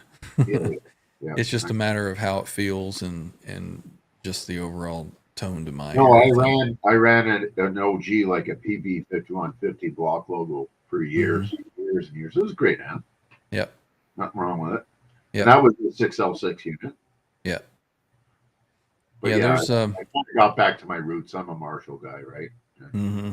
Mm-hmm. Nobody does Marshall better than Dave, so that's what I'm. I don't know if I had got a dud, but I ordered a BE 100 Deluxe Yeah, from Sweetwater. It came. My buddy came over because he was wanting to check it out, and we were playing with all the C45 and the fat and the saturation switch and this and that, and dialing it all in, and we just could not find a tone that both of us liked. you got it done. You got it Yeah, done. yeah, There's yeah. not a bad tone in it. We'll have to do something offline, Mm-hmm. and I'll show you what I'm running. Okay. Yeah, it's. You mean even if it's not your taste, it's incredible. It Mm-hmm. really is. It's my desert island amp. Mm-hmm. It's, yeah, Now I've heard. Have you played the BE50 Deluxe before? yeah, I did. Yeah, And what's your comparison between those two? I'm a 100 watt guy. Doesn't matter. It doesn't matter anything. It's got to be 100 watts. It's that headroom, that clean headroom. It's Mm-hmm. like running a pedal in 18 volt as opposed to 9 volt, right? Right. So yeah, the B50 is great, and it's got a like a Fender clean channel. Mine's got a plexi clean channel, Right. which is more my flavor, right? Mm-hmm. And the headroom's insane on the 100. As far as the BE channel goes and the HBE channel, Mm-hmm. you're splitting hairs. You really Yeah. are. Yeah. Right. Well, the little JJ Junior there. That's really it's got a BE channel, Yeah, and it's got the Jerry BE, the JBE, yeah, and so I mean that thing sounds fantastic for what it is. Little yeah. 20 So water. what your 100 Deluxe should have put that thing to bed. No, That's this thing sounded way better than that yeah, BE 100. yeah. So You got some bad wiring or something in yours. yeah, maybe a tube issue, but no, There's I literally I- took it out of the box, set it up, played it, took it back, packed it up, and then sent it Yeah. back. It was Wow. that bad. No, I've had mine for over 2 years now, and I Mhm. play every single day, and every single day I smile. Yeah, And the smell. And the smell, they smell fantastic. It's like a little treatment sauna inside that thing. It just right. Yeah, as long as the smell isn't the magic smoke that you've let out. No, I don't do magic smoke. So. Well, I'm talking burned up transformers or something. Oh yeah, no, it's just got a the Tolex cooking nice and the tube nice and hot. Yeah. whatever. Yeah. species. Yeah. Such a warm smell is what you're saying. Oh, every day when I put because I got it my cover and everything before I turn everything down and I put my head right over the grill. Yeah, you got Just it. makes It's like So, yeah, it's like you really got a bad one. yeah. There's not a bad tone in it. Even if you don't like it, you cannot make it sound bad. Yeah.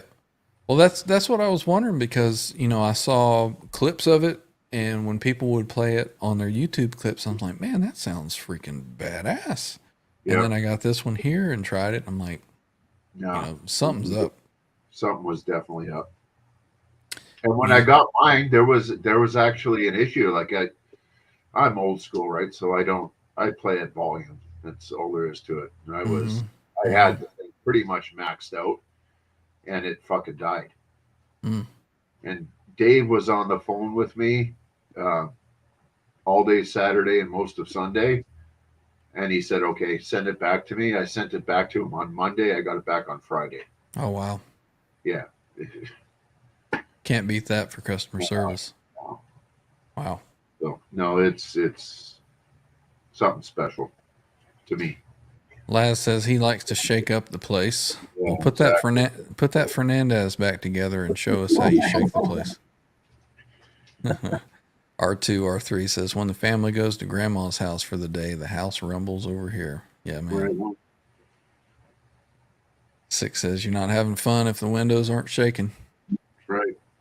6L6, more headroom at low volume. Let's see. Janice says her amps are 2 watts. So you can power that off of a 9-volt battery.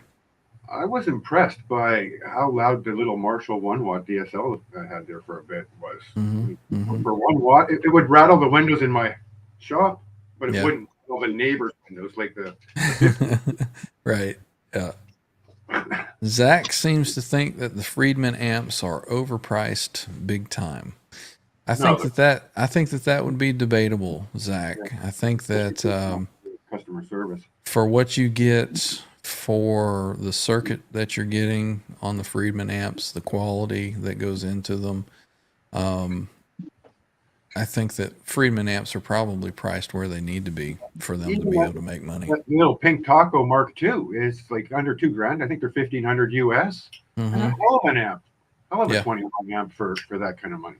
Well, see that, and that's the thing. That's exactly what I was going to say. This JJ, when I bought it, it was $14.99. They're up to like $16.99 or something like that now. But to Zach's comment, okay, I went for my amp, which was $5,000 Canadian. It's not. It's an investment. Yeah. It's pricey, yeah, but it that's coming from a guy that's played 30 years. Professionally for some of those years. Yep. I know what I want. Yep. And that's the only amp on the market. I was torn between the PT 100, P4. Yep. That one or an SL68 or something like that. Yep. And based on my needs and what I want, that amp, I'll never need another Marshall. Like British is covered. 100%. That was it. Done. Yeah, there's a certain sound that a lot of guitar players look for, and when somebody says the Marshall sound to me, it is describing to me what I hear from a Marshall. There's a certain knock that you get from a Marshall amp. High mid bark. It's right? a certain like woody knock or a bark, like you said. Yep. And you just can't get that. And my flavor of Marshall is pre-JCM 800, so Plexi.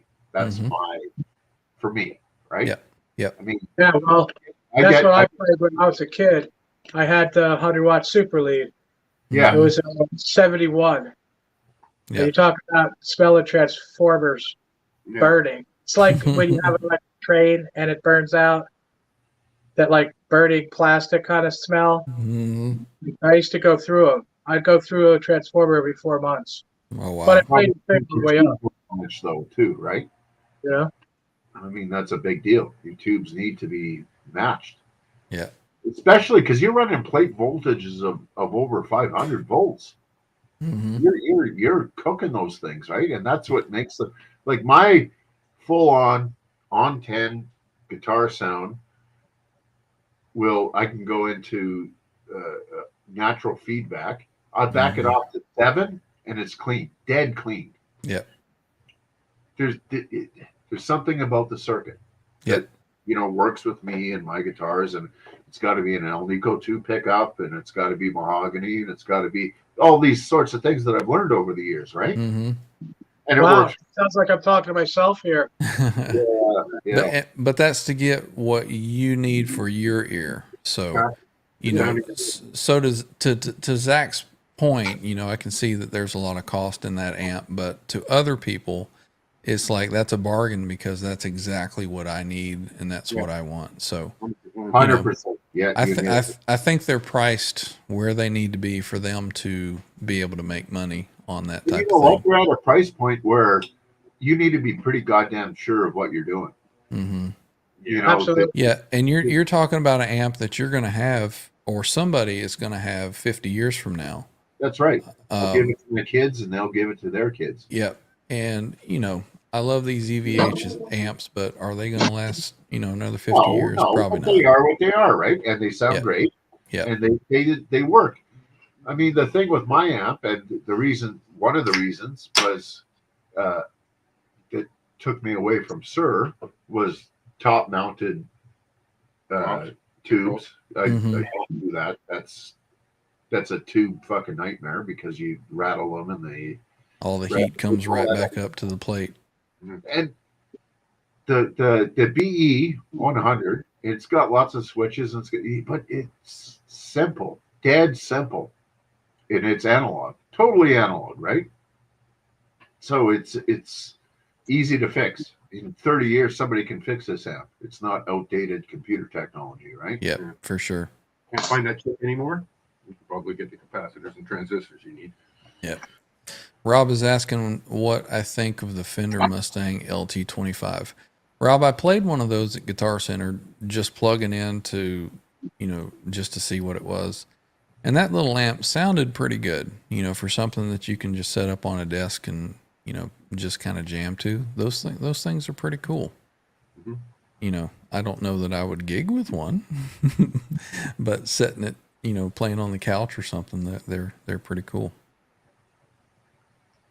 Music Therapy Laz says they're made to last, real gigging amps that won't let you down. Yeah, exactly. That's where the cost comes. Well, you're entering into a pro level, right? Yeah. And if you're not there, if you're a bedroom player, then don't. Yeah. Why would the hell would you spend that much money? You'd have to have stupid lottery money. Yeah. Yeah. There's no reason for it.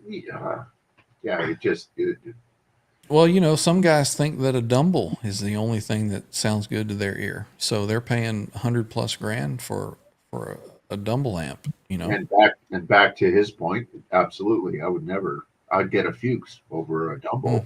Mm-hmm. Right? Yeah. Octopus says he just wants to buy another HDRX 20. That's the PRS Hendrix copy, I guess, 20 watt. I've heard that those things sound really, really good. I've never played one, but I've heard some clips on YouTube. So, well, the thing about 20 watt amp is, you know, you could push it. Mm-hmm. You know, you could dive it, and you kind of get the better sound out of when you're pushing it that hard. Right. That's why I went with the Studio Vintage 20 watt Marshall.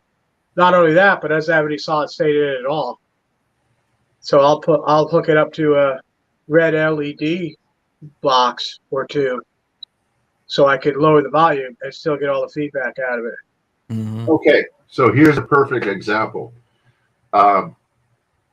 With my 100 watt amp, the old dinosaur, I can run my master at 9, 10, and use my individual channels volumes to get it to bedroom volume. Mm-hmm.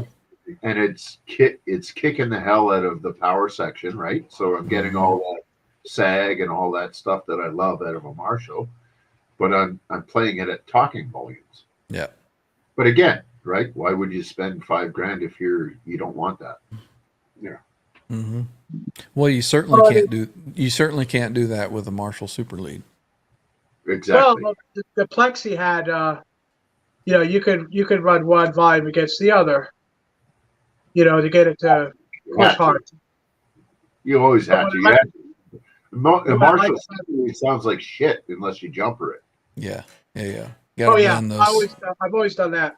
But what I like about the Studio Vintage is it has a built-in attenuator too. Exactly. Right. And I mean, it works. I don't need the voltage regulator on this sucker. You know, it's just switch. It's low. It's lower wattage. Turn it up louder. Gets even better. Yeah. Well, that's all to the point of why there's so many different amps and different selections, because everybody has a little bit different ear and a little bit different needs, you know. So Exactly. it's just all in what you need and what you want to spend.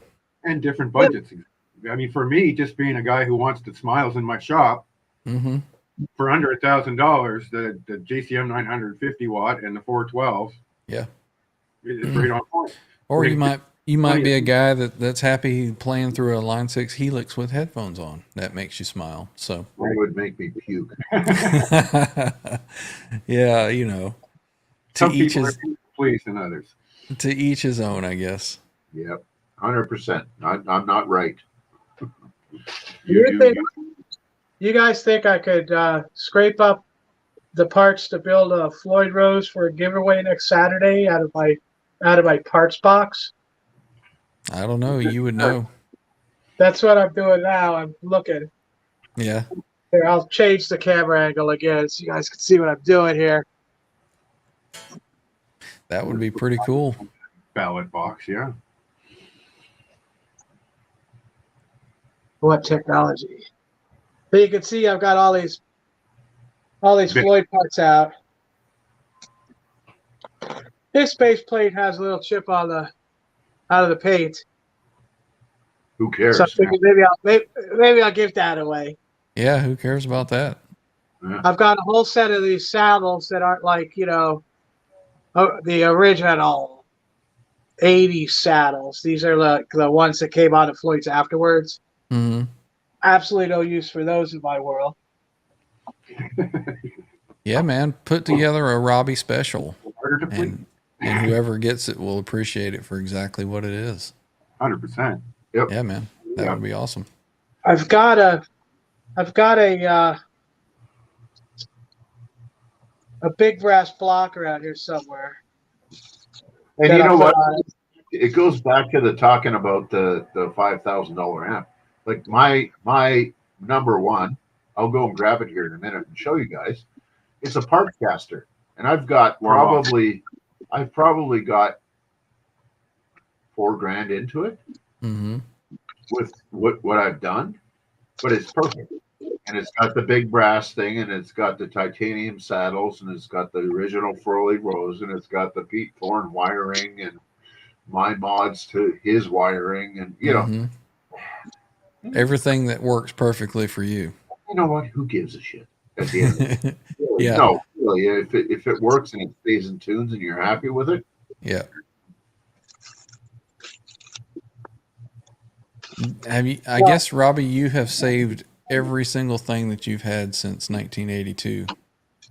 Well, I don't know about that, but as much as you can. Wow, you got a lot of parts, my friend. Oh, I've got some. I'm looking for that. This is all Floyd parts? Well, aha! Success. Block. Is that a 37 or a 42? A 42, of course. Yeah. This is supposed to. It's like if you got to put this in like a Kramer size guitar, you know. But yeah, I tried this out, and it's way too tinny, too much overtones. If you're going to use one like this, out of our friend talk about Marshalls over there, you get the steel block. Otherwise, just stay with the 42. Well, again, it's just it depends on what works for that individual player. You know, maybe he likes something that goes crazy and feeds back and is tinny with that 42, and that's the sound. You couldn't tap with the guitar right at all. Yeah. Like for me, it was no good at all. I had no choice. I had to change it. Okay, I'm looking for the screws to put the plate in. I'm pretty sure that I'll be right back. Uh-oh, Ryan's leaving us alone. I've also got to get the string blocks for it too. It's running the asylum. I thought I had those screws too.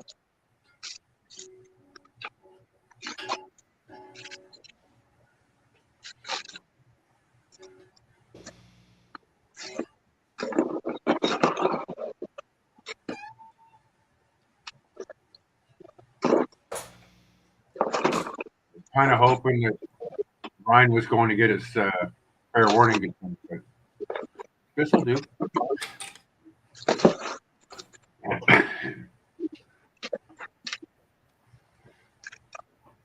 There we go. There we go. Nice. I'm pretty sure that's a 42, Pretty good. and I don't have any trouble with it on this one. Oh no, I think your guys are right. I got the same thing here. Camera's up on this. Pointing at the fucking. One.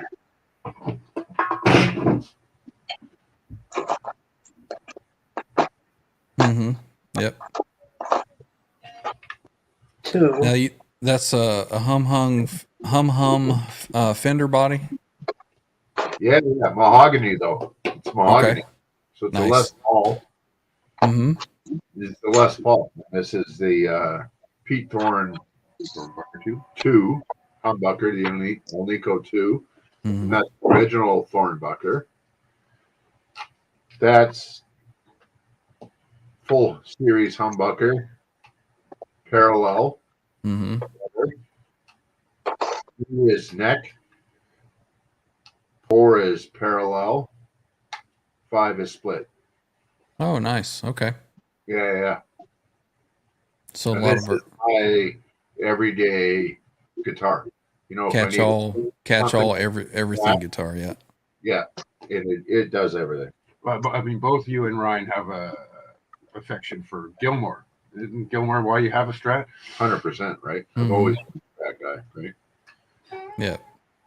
Yeah, it was funny. I read an article just a couple of days ago, and it said the artist that David Gilmour most wanted to be able to play like. So I read through the article, and he had mentioned some players like Jeff Beck and da da da. But at the end, he says, "Yeah, I've always tried to do that stuff that Eddie Van Halen does, and I wish I could play like that, but I can't." Kind of amazing. I thought that was pretty cool that David Gilmour had said that.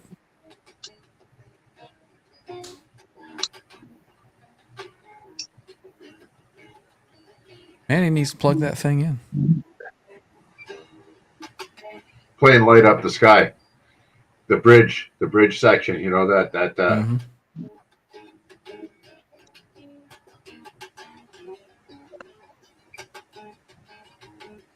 Very cool. Yeah, that thing is pretty loud acoustically. Sounds good. Is that a dark rosewood or is that ebony? ebony. Is it? And you're using your finger. You don't even have a pick. Yeah, I don't have a pick. Yeah. Nice. I'm cannibalizing this non-fine tuner bridge Perfect. Mm. because nobody wants a non-fine tuner bridge. Well, somebody might want one if they're making a very early replica.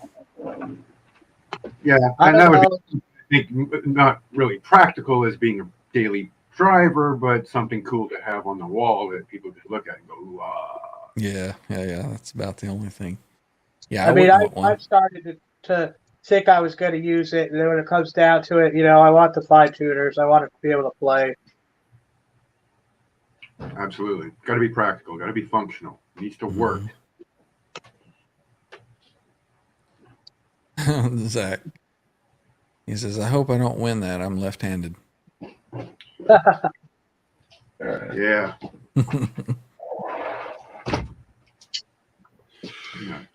It's about 3 degrees outside, so I center inside.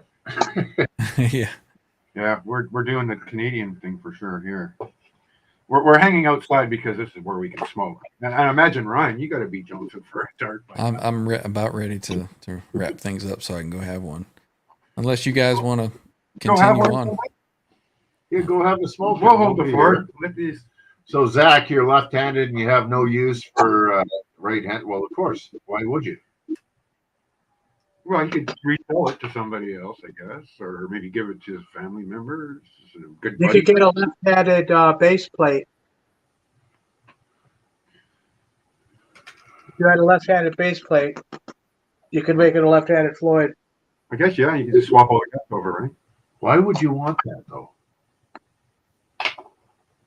If you want a Floyd and you're left-handed, you got to do Robbie, what you gotta do. why would you want that? What, a left-handed Floyd? Yeah. So you could put on a left-handed guitar.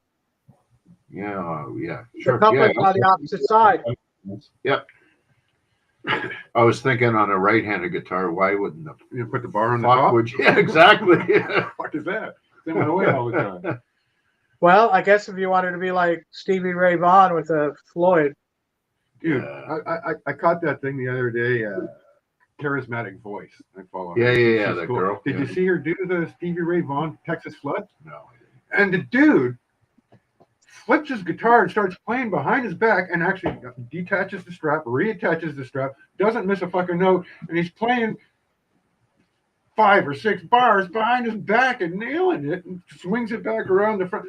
Stevie Ray Vaughan, are you kidding me? That guy And he's shit. playing like 12 to 64 strings too. Right. Like super telephone wire. poles on his guitar. Yeah. He was great. He was a great. And the way he interacts because he's singing, right?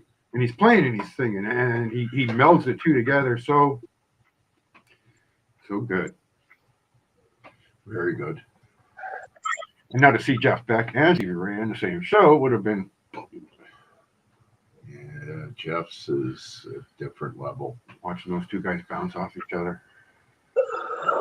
Jeff, you know his Wired album Blow by Blow back in the early 70s. Set a pretty high bar. That was one of the first albums I ever had back when I was 9 years old. Yeah. Was Blow by Blow. And I'm like, okay, that's what we have to do now. Good luck with that. Oh, yeah. I learned that whole album when I was like 17. Yeah, man. And just like from the beginning to end, it's just a masterpiece, right? Oh, sure. You know, you never hear stuff about like Since We Ended as Lovers or Constipated Duck. But those songs really rocked good, man. Of course. Those are the Because We Ended as Lovers is to me one of the best guitar tunes there ever was. Yeah, I guess I could go there because it was just like it was like showing sadness and expression. You got it. Yeah, Robbie. But not overly done. It wasn't like listening to Tristan and Isolde from Wagner or something. It wasn't El Depresso at all. It wasn't over depressing. It was super emotional, right? Yeah, it was. Grabs you by the boob. A guy spoke, at least to me. He spoke to me on the guitar. It's like, yes, you told me a story, and I'm fucking gobsmacked, and it's fucking great, you know. All that shit he did with what's his name there? The old fucking Rod Stewart, right? Yeah. Get Ready was great, you know. It was because it was a commercial tune and it worked, but not so much for me. The older stuff. If you listen to Blow by Blow, I mean, you were like, "What the hell is this?" And even like that "People Get Ready" thing, it was like, you know, hey, this isn't like Freeway Jam, you know. Yeah. But it was good. You know, you could not say that's a bad tune. No, you can't. Oh no, I'm not saying it's bad, but it just you know, I naturally compared it. Yeah. I did. Yeah, Les, I would probably give my left nut to see Randy play Diary of a Madman. That would have been very similar. It's in the trap? Yeah, I'm reading chat on the phone here. Oh, cool. We got the big screens on their little laptops. But Diary of a Madman is one of those songs, too. It just... It brings you in, it takes you for a ride, and it leaves you back on the side of the road feeling better than you were before you started. My tune, the quintessential tune is Mr. Crowley. You like Crowley? Yeah. That, and you know what? If you want to get real specific, guys, look up Mr. Crowley live at the Budokan with Zach. Wow. Unbelievable. Just killed it, man. It is pretty. I liked Over the Mountain. Over the Mountains, good. Yeah. Sato is another. I mean, a lot of that. Which album do you buy, Laz? Which one? I bought an album the weekend we were there, and right before he passed. Who passed? Randy? Or Jeff Beck, I believe. Oh, So right. you actually bought that album before he passed, with just because you wanted it. Yeah, Jeff Beck really stung for me. See you later, Janice. We'll catch you next time. Bye, See you, Janice. Janice.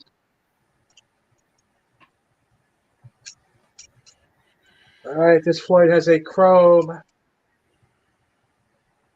coupling.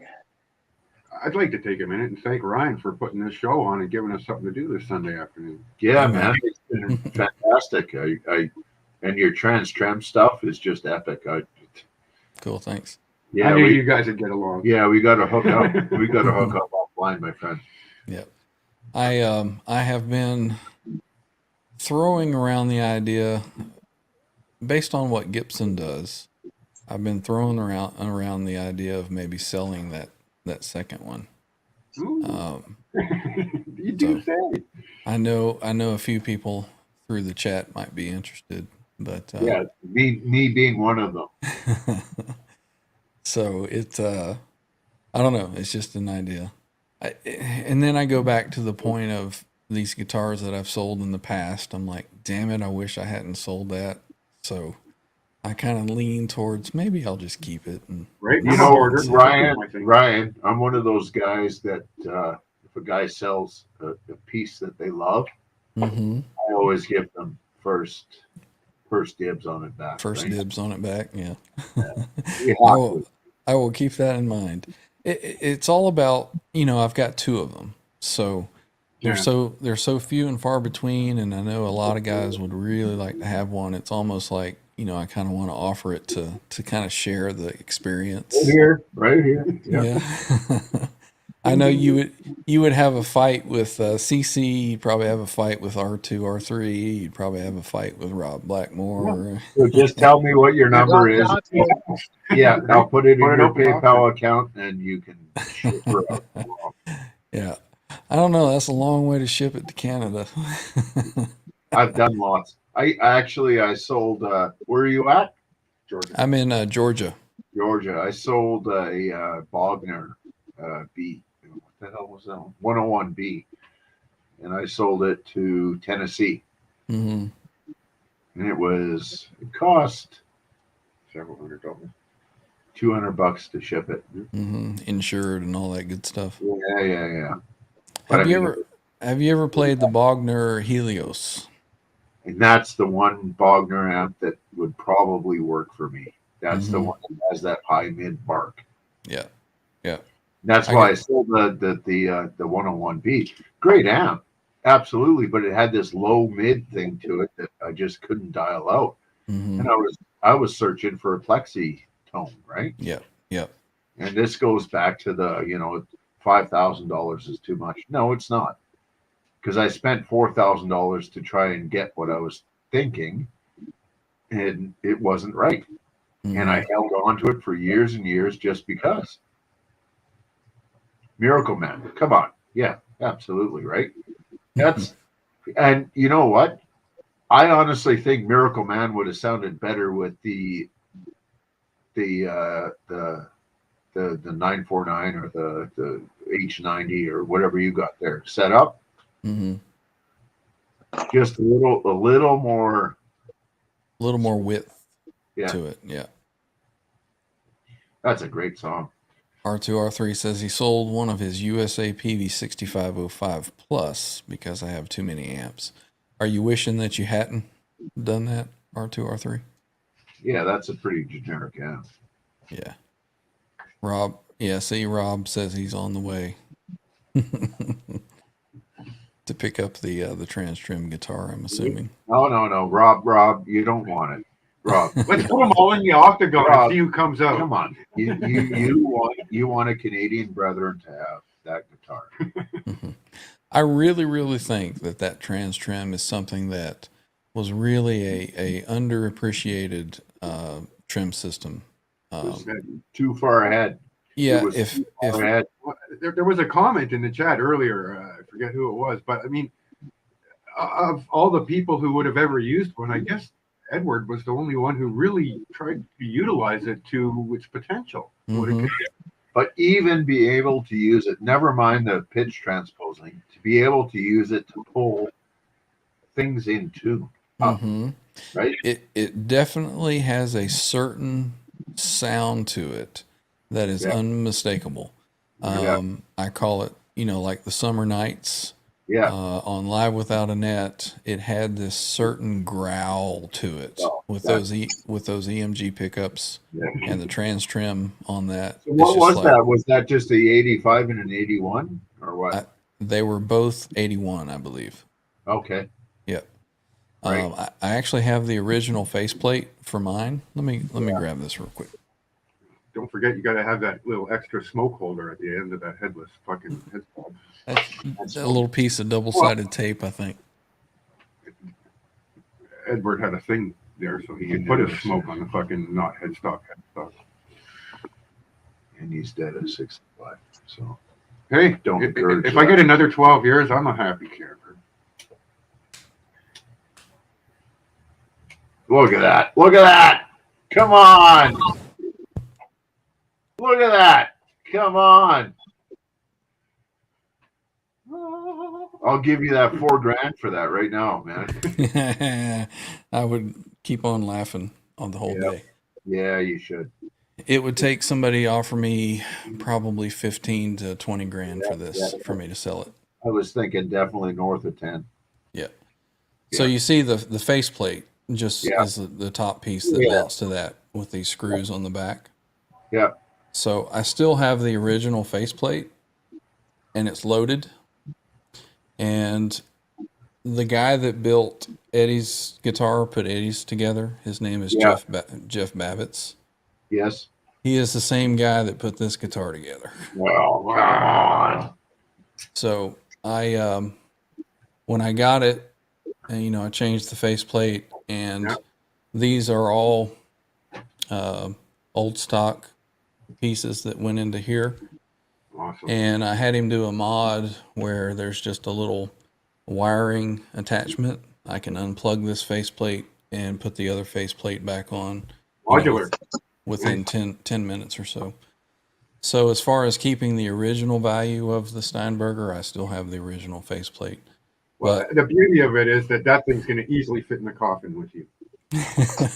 Exactly. This is one of those guitars that will never go anywhere. Unless somebody, down the years just offered me stupid money for it. Right. No, that's the one. That's it right there. That's what I want. Like this was always a bucket guitar for me. Yeah. And like I said, for my 50th, I got a hold of Don, what was it, Green whatever, at Headless USA. Yeah. And he's recently passed. But yeah, I got it lined up where I could get this thing. And it just so happened that Jeff Babbitts was the one that does his restorations and whatnot. So how's the neck on that thing? The neck is fantastic. This is probably the best feeling and playing guitar that I have. It's just, obviously it's all one piece composite. The body and the neck are one piece. Yeah. And there's no adjustment to the neck. It is what it is, but man, the action is fantastic. So is it carbon fiber or what is it? It's some kind of composite that they had. I don't know exactly what it's made of, but it's super strong, super durable. I think it predates carbon fiber. What's the shape on it? Is it like a hard V or a soft V or what is it? It's more of a it's a C shape. Okay. Let's see. Yeah. Let's see if I can get it to focus on that. There we go. Nice. So it's not super thin. No, it's not like a chunky 50s Les Paul. It's kind of in between a 50s and 60s Les Paul feel, but it's a smooth C. It doesn't have any V, or it's a really comfortable neck. It's not too chunky. It's not too thin. Yeah. But the resonance on this thing is just outstanding. It's a very neutral feeling guitar. But there's nothing to it, right? The resonance of it, I mean, I can feel this down going through my elbow and into my shoulder. Wow. It's just... You know what? I would own that guitar, and I would come out on stage, and I would do the intro to Get Up, and then put it... That's it. And then put it up. Yeah. You know, I played the other Trans Trim guitar. Let me find what I did with my wireless. Oh, it's still connected to that guitar. Let me grab that real quick. I'll plug this one in. Oh, yeah. How you making out, Robbie? You get something put together yet? What do you think? There you go. Look at that. Like Lego for guitar players. Looks good, Robbie. I put 5 string blocks in it. Keith. I got the right saddles. The Keith Trem, 5-string.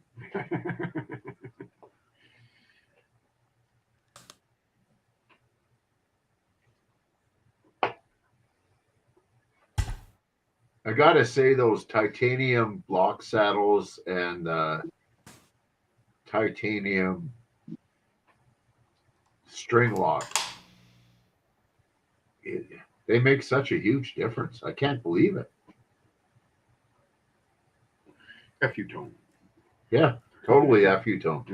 Yeah. No, like my FU tone Alder Strat will go into feedback on a clean channel. It's unbelievable. Just sitting in the box waiting. How do you do with the titanium block? No, I got a brass block, just titanium hardware. Oh, I meant the string blocks. Yeah, I love them. Love them. They're CTS, I think, and they're cheap.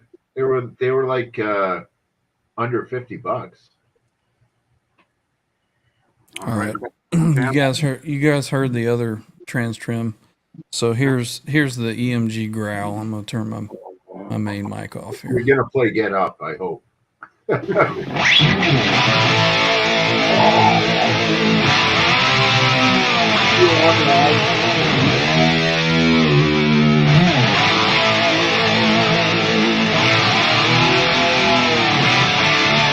the thing.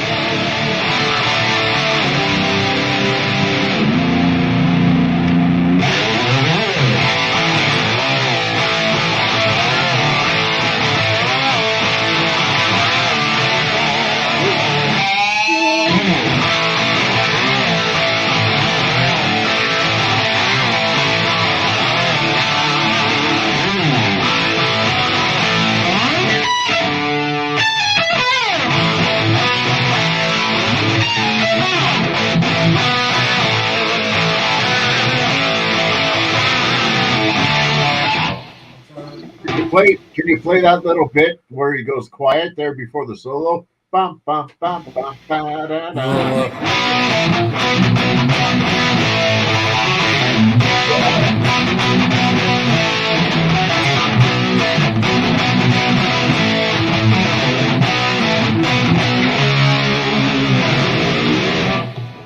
Yeah.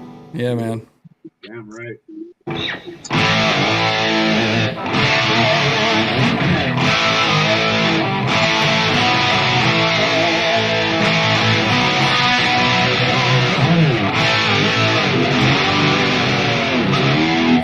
Trying to remember what the chords are.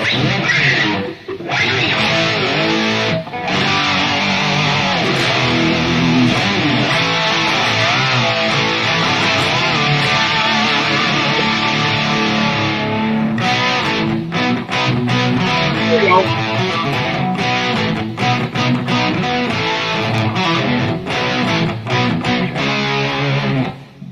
It, Yeah, man. It's unmistakable. I mean, unbelievable. Yeah, 100%. It's just like you cannot duplicate that sound and that song without this thing. Oh, Pleasure Dome. Pleasure Dome. Take a listen to that one. That's same thing, right? He has some of those changes, and there was like, like, yeah. Yeah, that's what's cool about like Fire in the Hole. Let's see.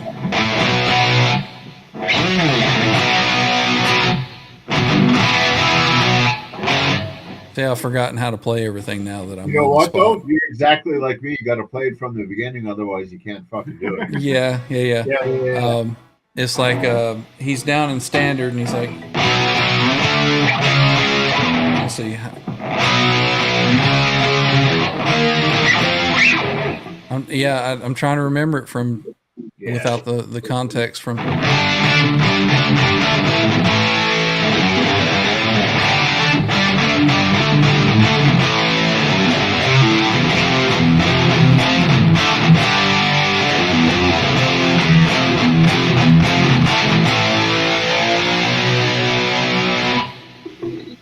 Hear that coming back up there? Yeah. And even going down, it's like it's got to be fairly how to do it, eh? It's got to be what now? It's got to be fairly intuitive because you haven't fucked up yet. Well, I have, but yeah, talking about that. But more times than not, you're nailing it every time. Is that lots of practice, or is that just it's easy unit to use? Well, it's easy to use, but like I say, it's kind of the muscle memory on where to go and just kind of the feel of the trim. So do you have to go down and then pull it up or what? Well, it depends on what he's doing, like that.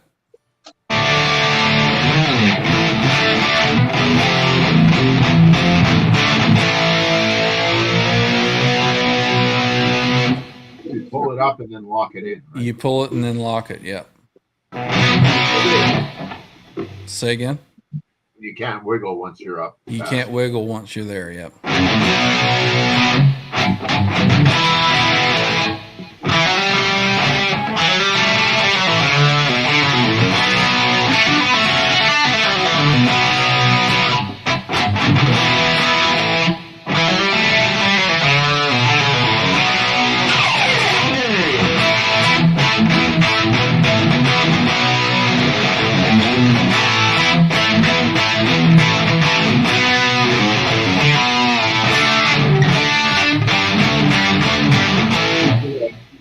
Right there, you went. Yep, you go back down right there. And that one's easy because once you're up here, you just unlock it and it falls right back into the standard. So it slides into place type of thing. Yeah. So when you use the trim and it returns to 0 and you drop the bar, it pretty much locks right into standard position once you've got it set up perfectly. If I could just have it where it didn't even do any of that stuff, and I could pull chords up like you just did with Get Up or any of those tunes where you just get up. Yeah. Yeah, it certainly, I read an article where, Trev, you were saying earlier about Eddie seemed like he was the first one that really did what was supposed to be done with this. Yeah. That's exactly, I read an article that Ned Steinberger had said that.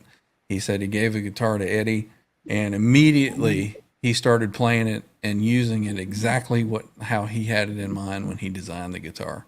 And that's my fear now that he's gone. Is it going to go away? Yeah. Because you know what? It's instant capo. Yeah. Like you could play Free Falling from Tom Petty on that.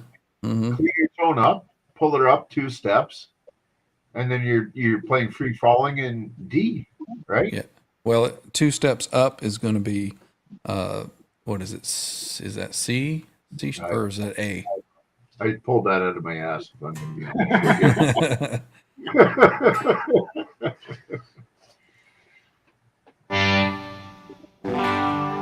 Yeah, A, Ryan. Yes. So hit the D chord and then a G, right, over top of it. But I mean, listen to that. That's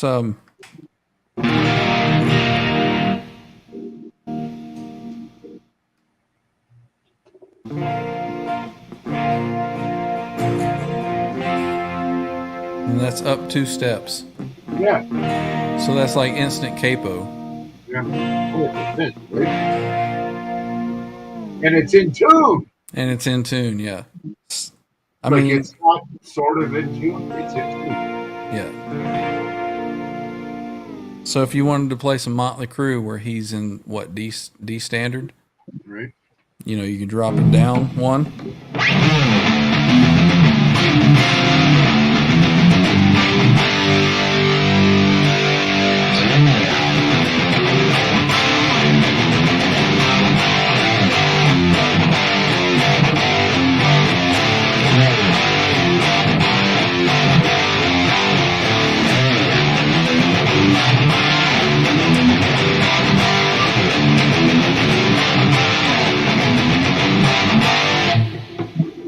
Such a cool guitar.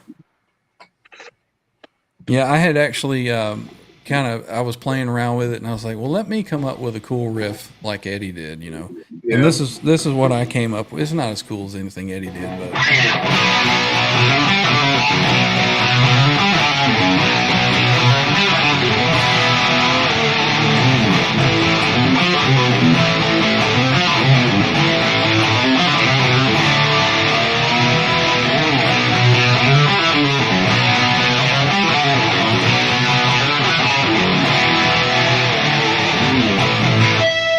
I mean, and you're playing it.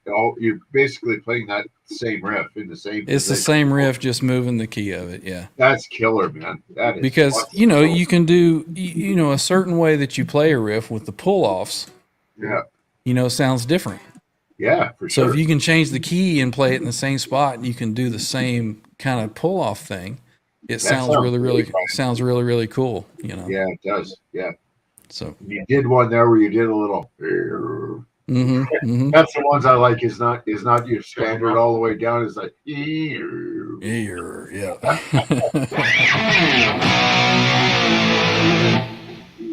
Yeah. There's just nothing like this tremolo. I mean, you just can't get that kind of growl. But you can hear the difference between the other guitar and the EMGs that are in this one. You know, this one just has a certain sound. It has a bark to it. Yeah, for sure. I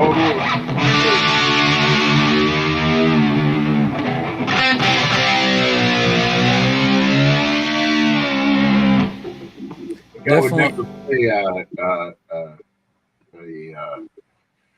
Doobie Brothers song with that. No, not at all. Like for any rock, that's great. Yeah. Right? Say again? You can clean the pickups up. You can. There's, how you bring your volume down on a guitar and you can clean it up. You really can't do that with this one. This one is almost like, from the 80s, this circuitry, I guess it's almost, it's off or it's on, it cleans up a little bit. Say again? I'll take the other one. Yeah. That one, I'll take the other one. Now, the other one I didn't show, but it has a sustainer in the neck. Oh, so I'll take that too. It can do some of that sustainer stuff that he started getting into. Yeah. Somebody specifically put that guitar together as actually on the headstock it says 5150. So somebody designed that to be a kind of catch-all for anything Eddie did with his later stuff. So I'm so anal about my pickups that I got the freak out pedal. Mm-hmm.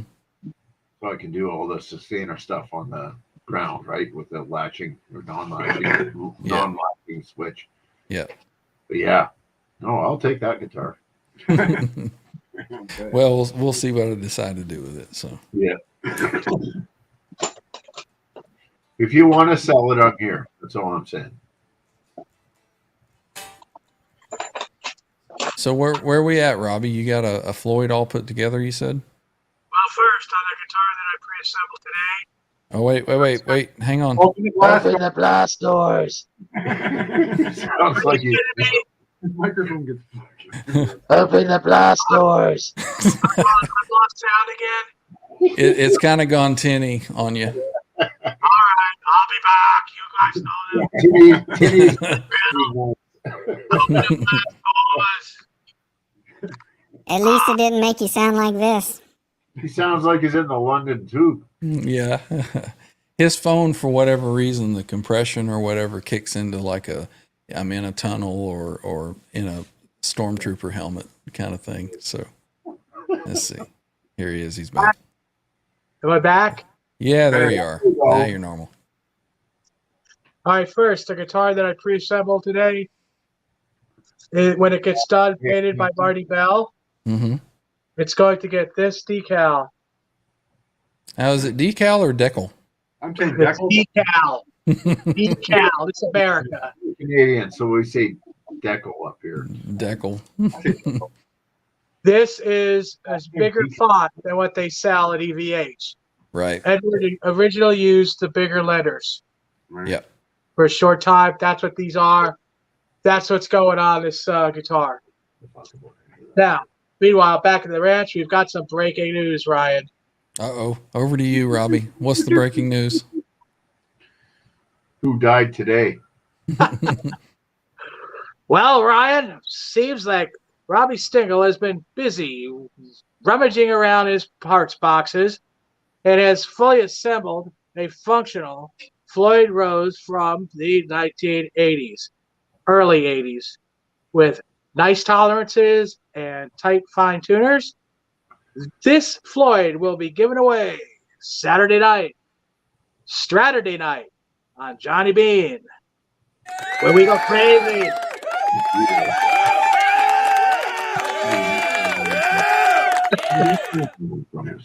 We go crazy, Johnny. I mean, Ryan. I mean, Trev. The only thing that I can say about that is Back to you, Ryan. well, thank you, Robbie. That's breaking news. You heard it here first. Hey, And- you should be doing it on tonight's show right now here with Ryan. No, You're just saying that because there's only like 9 people here. Right. You have more of a chance to hit it here. Yeah. Yeah. as you can see, it's got all the saddles are all the right heights. That looks great, bud. Yeah, man. It has the brass shim underneath these four saddles, the inner saddles, so it will work with a 10-inch radius neck. If you have a 12-inch radius neck, remove the shim. Did you, It has your big block. did you move it so it doesn't hit the G string? It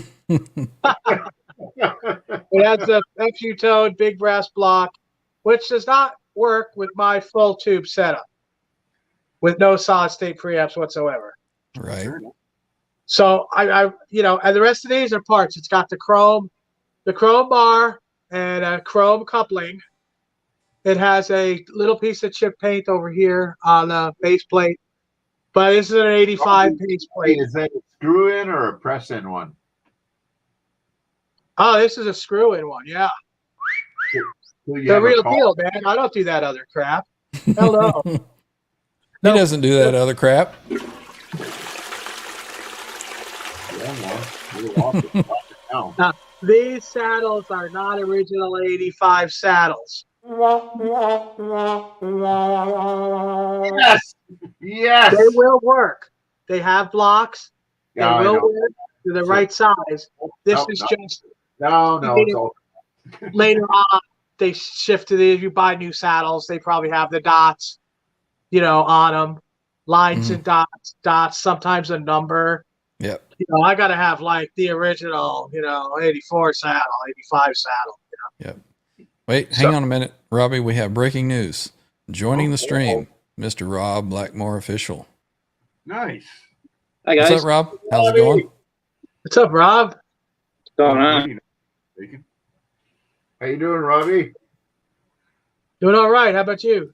Can't Good, say good. Robbie because if it's Robbie, you're talking Sting. Blackmore. So you got to Okay. distinguish your Robs and your Robbies.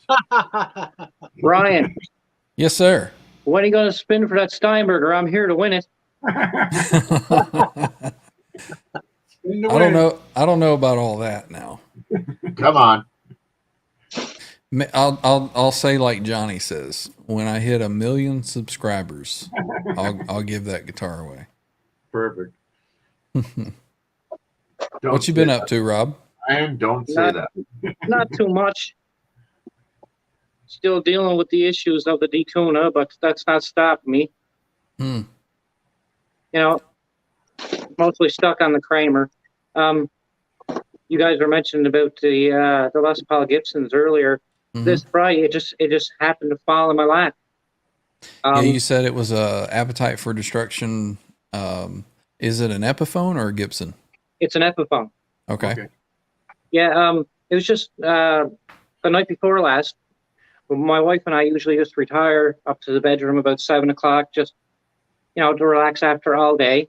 Mm-hmm. And happened to be scrolling through her Facebook, and one of the neighbor people here in the neighborhood, her father, I guess he's ready to move to his seniors, and he was doing a little plunking around on it. I think where he got it from was from Long and McQuaid in the full kit, because she had online a picture of it, and she had said that it was barely used. It needed a tune-up and a string. Like, I mean, I still got those Ernie Ball package Ernie Balls. I didn't use them yet. So just simple as that. And Friday I'll have that guitar. Nice. And I was watching a couple of videos, like after I seen it and spoke up to her about it. My ashtray. I was looking through YouTube through different little videos. Like I seen them where you could buy that guitar separately, or you could buy it with the kit where you get like the little Epiphone amp, the gig bag, the strap, the picks, all the 9 yards comes along with it. Also, in the bridge pickup ring of that guitar, there's a built-in tuner. Oh, nice. Yeah, it's one of those little like flat watch batteries to go in the back, where it's just above the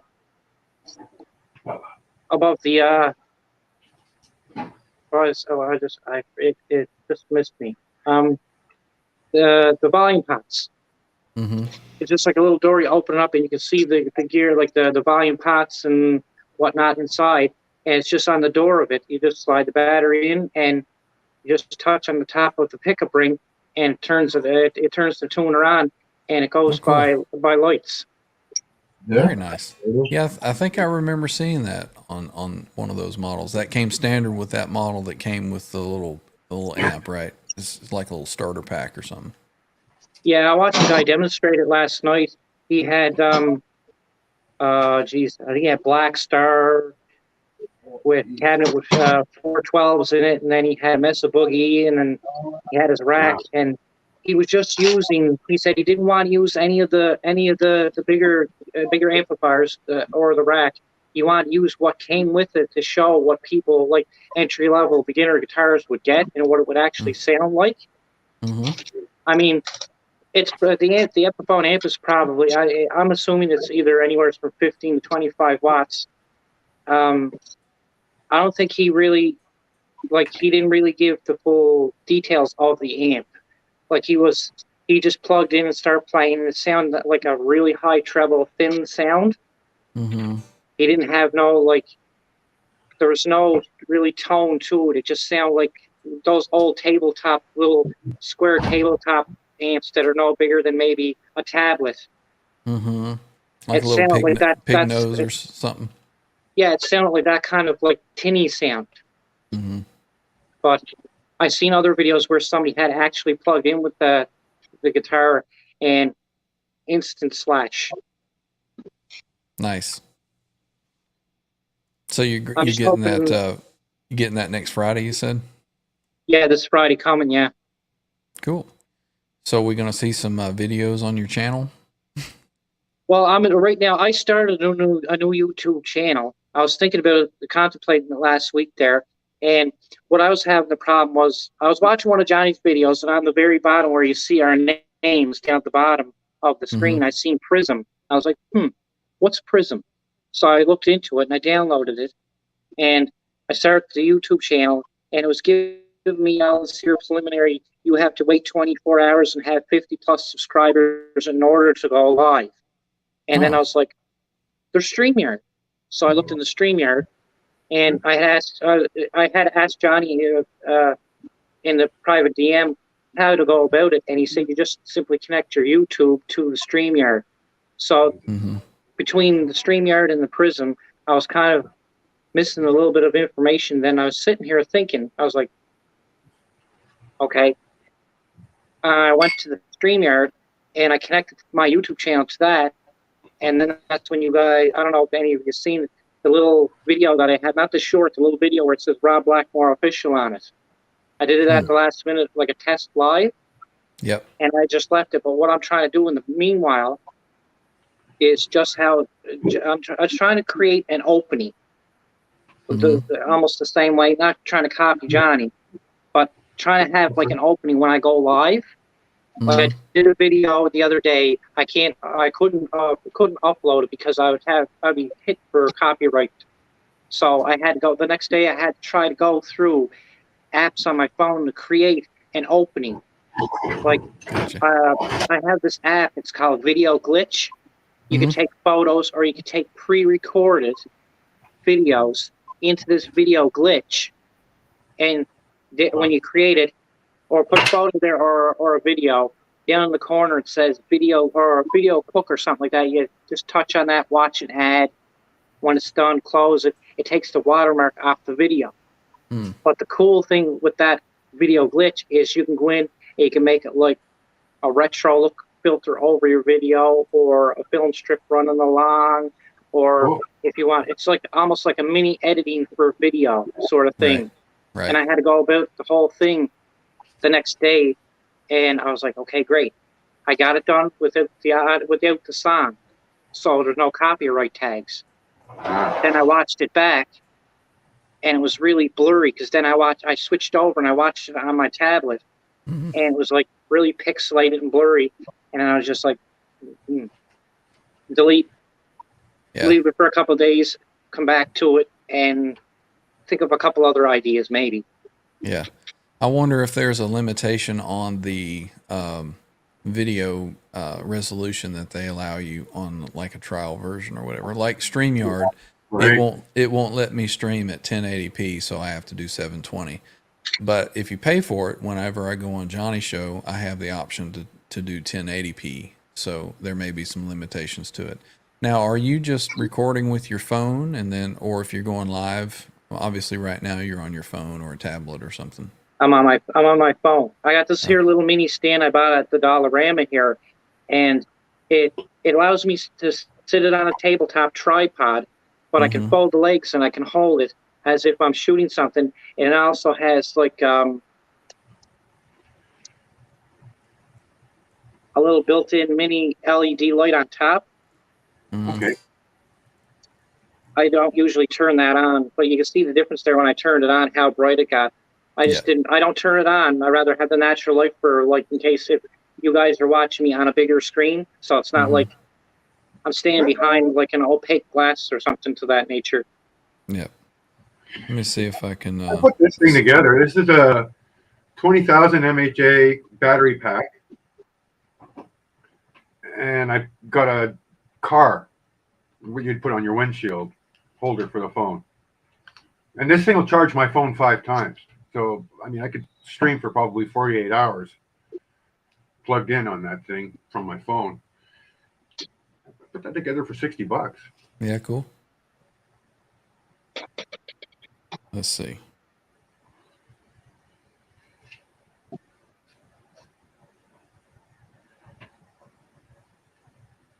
Let's see.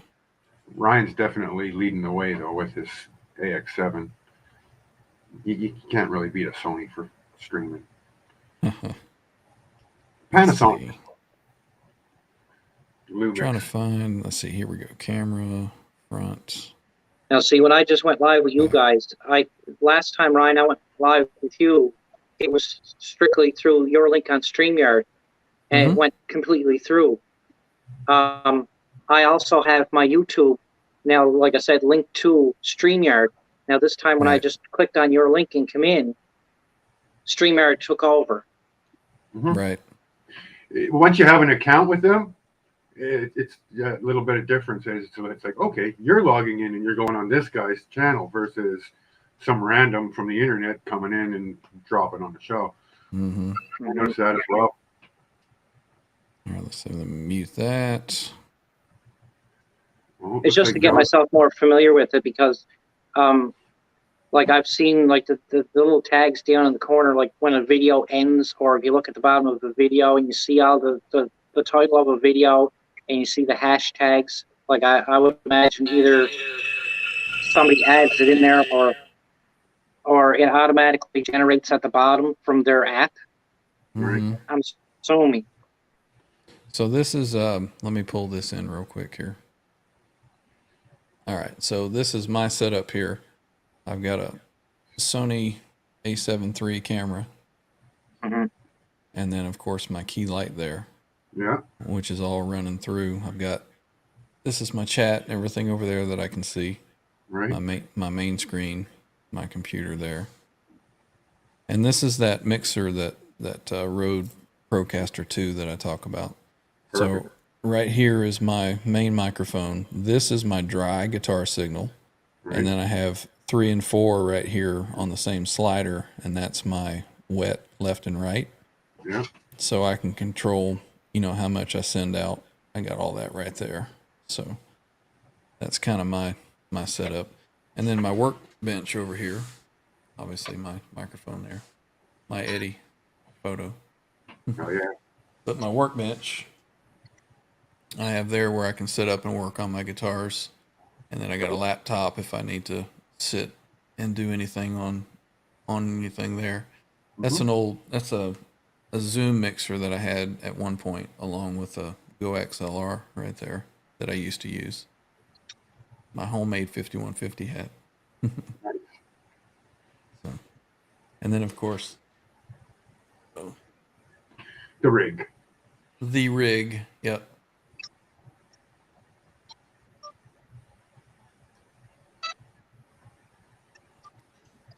So I'm kind of the personality when I do something, I kind of go all out. Yep. Bulky. Let me get out of there with that one. There we go. So that's kind of the behind the scenes of what I've got running here. Yeah. Like I said last week, I was contemplating. I was thinking, well, I have a YouTube channel.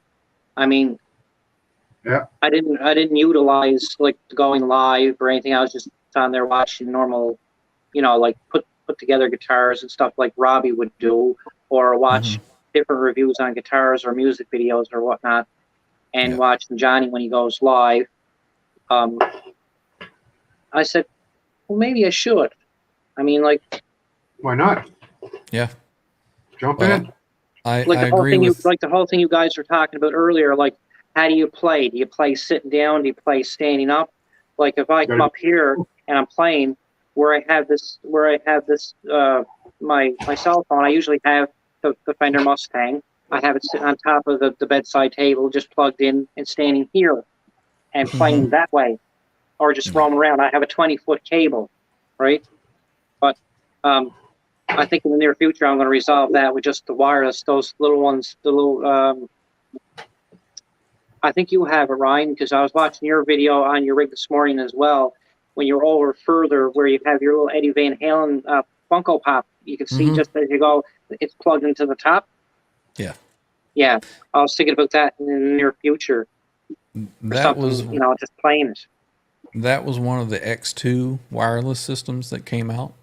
And when I used the G system, I needed some type of a buffer in front of it to make it, because it made everything kind of dark. And I found that when I used that wireless, it acted as a buffer, and all of a sudden my tone was back. So even when I play here, I don't have that G system that I use anymore. Well, I have it. It's in the closet.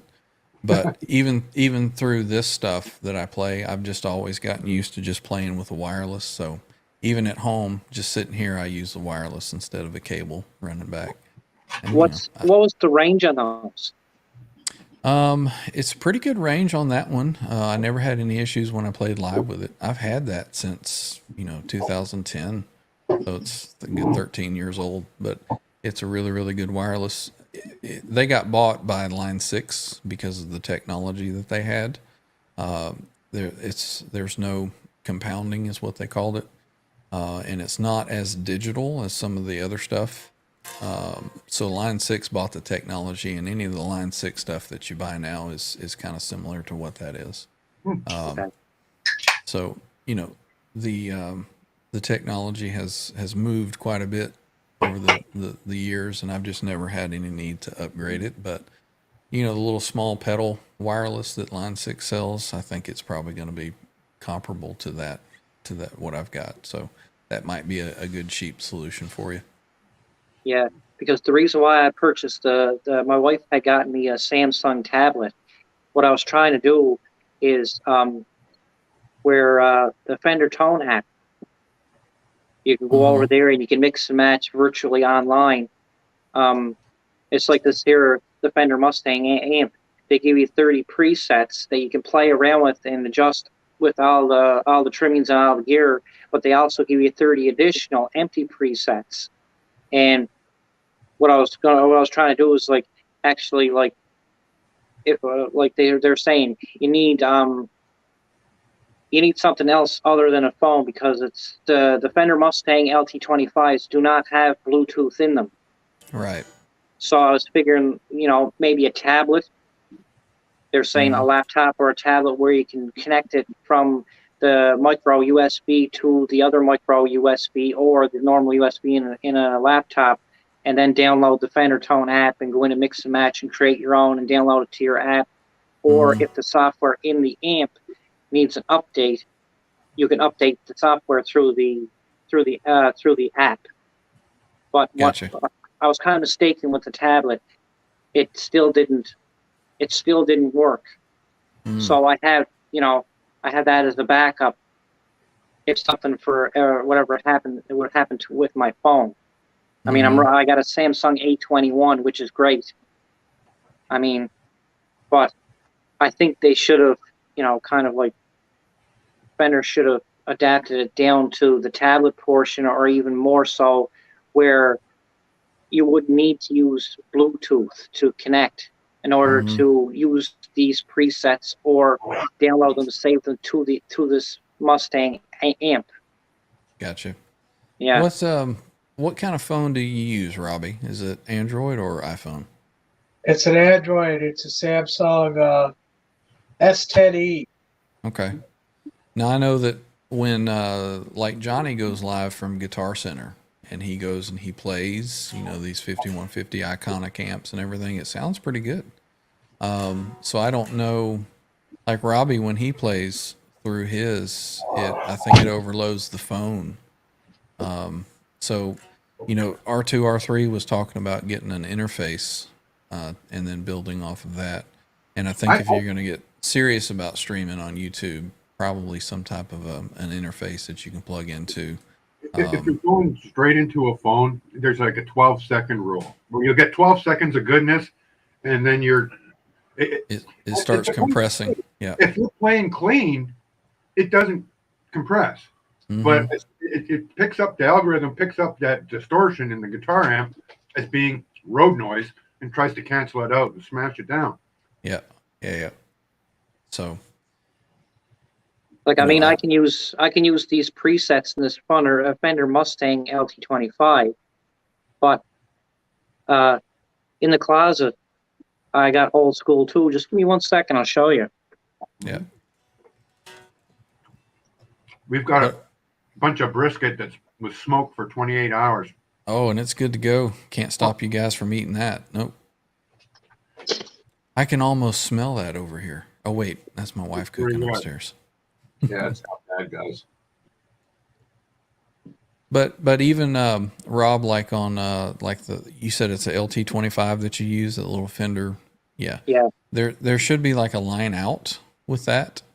And if you got a good interface, even just something like, well, you'd have to have a computer to do it, but you know, just something like this little Go XLR. Right. You know, it's got an input on the back for a line in. Yeah. So what I used to do is I actually used to come out of this mixer. Well, there goes my lightsaber.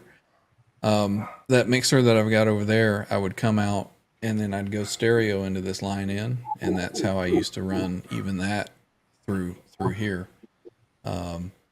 but you'd need a little computer, something to do it. It just depends on, how far you want to go with your channel and how good you want the sound to do. But an easy thing would be to come in if you got a little laptop. This is USB to a laptop, so this becomes your sound card, and just come out of that amp with the line out and come into here as an input, and then you can stream it directly, without having to mic anything up, and it should sound exactly like it sounds there with your amp, coming through your stream. So that's an idea.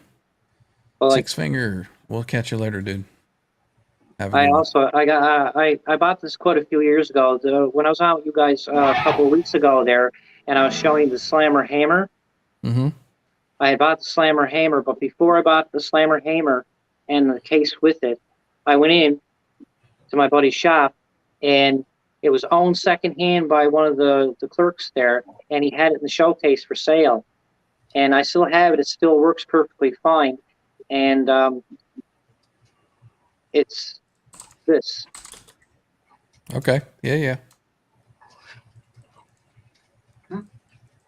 So if I ever get bored, I bought that. That cost me about, I don't know how much roughly that cost when it originally came out, the Zoom 505. But at the time, he had charged me about $50. Mm-hmm. And the gentleman that owned the store, you guys are talking about wah pedals, right? I saw you blowing the dust off of there. We know you hadn't been using that. I haven't plugged it in a long while, and the reason why is because it's like it sounds like Pac-Man. Yeah, exactly. So instead of wah wah wah, it's waka waka. Yeah, like Fozzie Bear, right? Yeah. Oh, the Muppet. The original Crybaby wah pedal. Mm-hmm. Because the gentleman that owned the store bought this one originally when it came out. It's all road worn and. Mm-hmm. I'm guessing I must have bought this here probably about 20 years ago, and maybe twice had it plugged in. Oh, wow.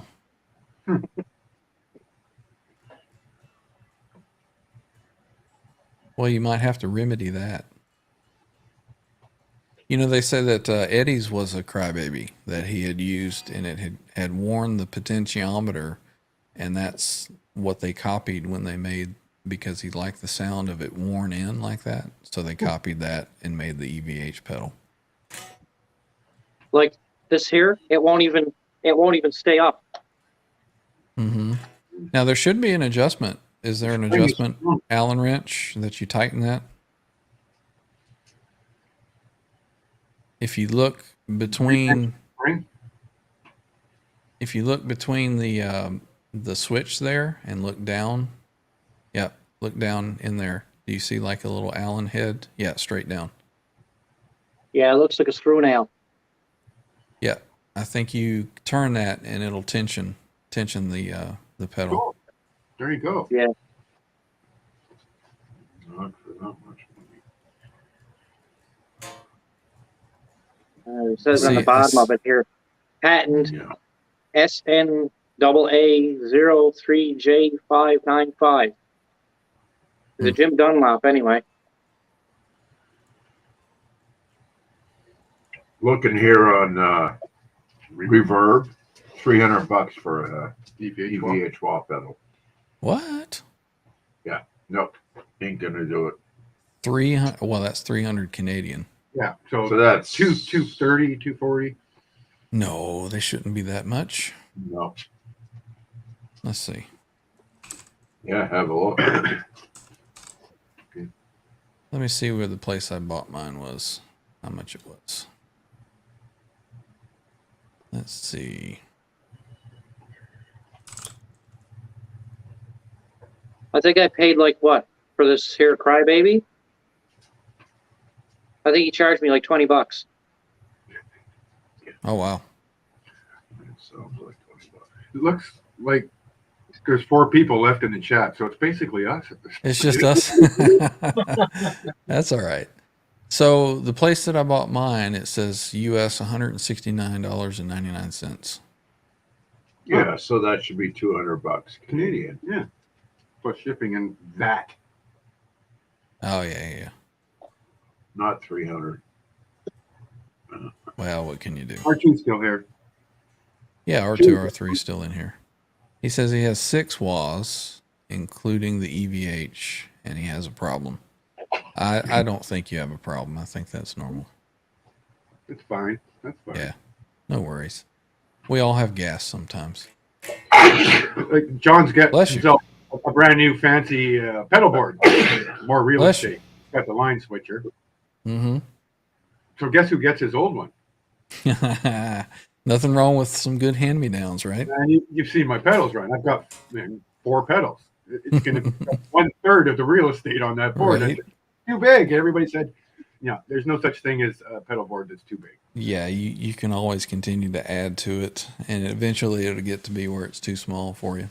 So I need to build a pedal board. Purist, though. I mean, I ultimately want to have a guitar I can plug into my amplifier. Just with a tuner, but everything else, and make the mojo go. Yeah. But I'm not dallying in all these different kinds of things you guys are. I'm sitting there playing Judas Priest and AC/DC loud at night. It just brings on the smile, right? Mm-hmm. Although I've been kicking around the idea, and it looks like I may have a lead on a, what is it, Metal Zone? Or was it the Heavy Metal? One of those Boss pedals. Yeah. Good. I mean, I like the Chug. I looked at the Ola pedal. The Ola Chug pedal looks that's my tone. That's what I want. Right. It's $200 US, and orders outside of the European Union may be subject to VAT, taxes, ship. It's gonna be a $400 pedal by the time I get it. Nah, that ain't. Yeah, that's crazy. Oh well, what can you do? But you will have a sub pedal. You think?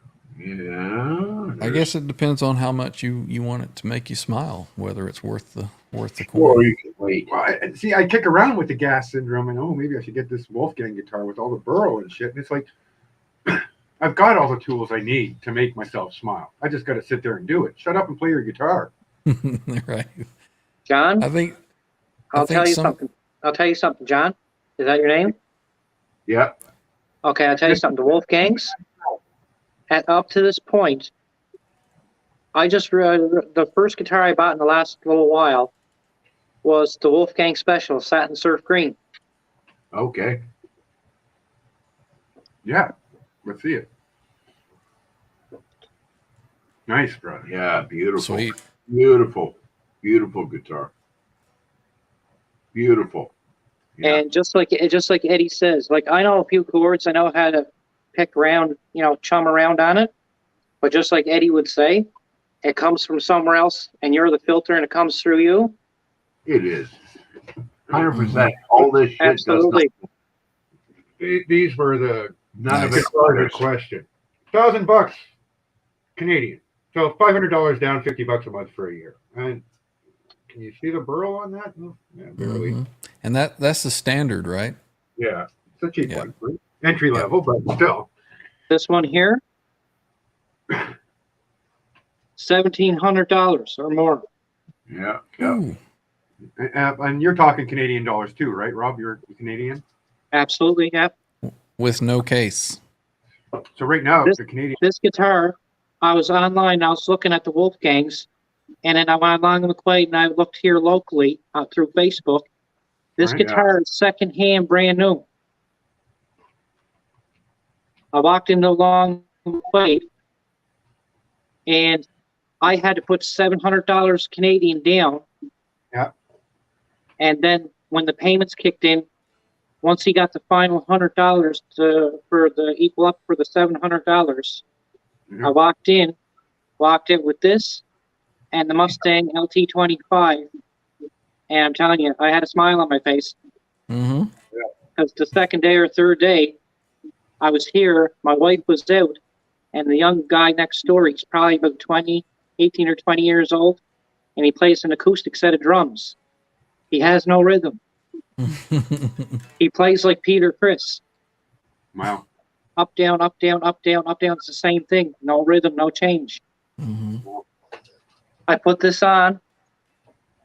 Full tone, full volume. The volume on the Mustang, well, there's no gain. The volume on the Mustang was probably maybe at quarter to 12. And the same for the master volume. He stopped playing drums for a little while. Make some noise. Make some noise. Well, Gentlemen, I got dinner just about ready for me, so I need to split. Appreciate you guys jumping in and just hanging out. And Robbie, I knew that my good friend John and Ryan, you guys are going to get along like peas in a pod. Yeah, man. Are you, Trev? You're in the Discord on Johnny's channel, so we can probably get together and get some contacts exchanged that way. For sure. So yeah, just hit me up. Robbie, that's cool with that guitar and that Scavenge Floyd. Yeah, the Scavenge Floyd. I was looking for that word. Yeah, thanks, Trev. Yeah. So that's going to be awesome. You going to do that next Friday? You said for Saturday. Next Saturday. So it won't be during. It's Kramer time. No. I like Saturday. I could goof around. It's more fun. Yeah, I got you. Donnie lets me off the leash. Right. Late night. Yeah.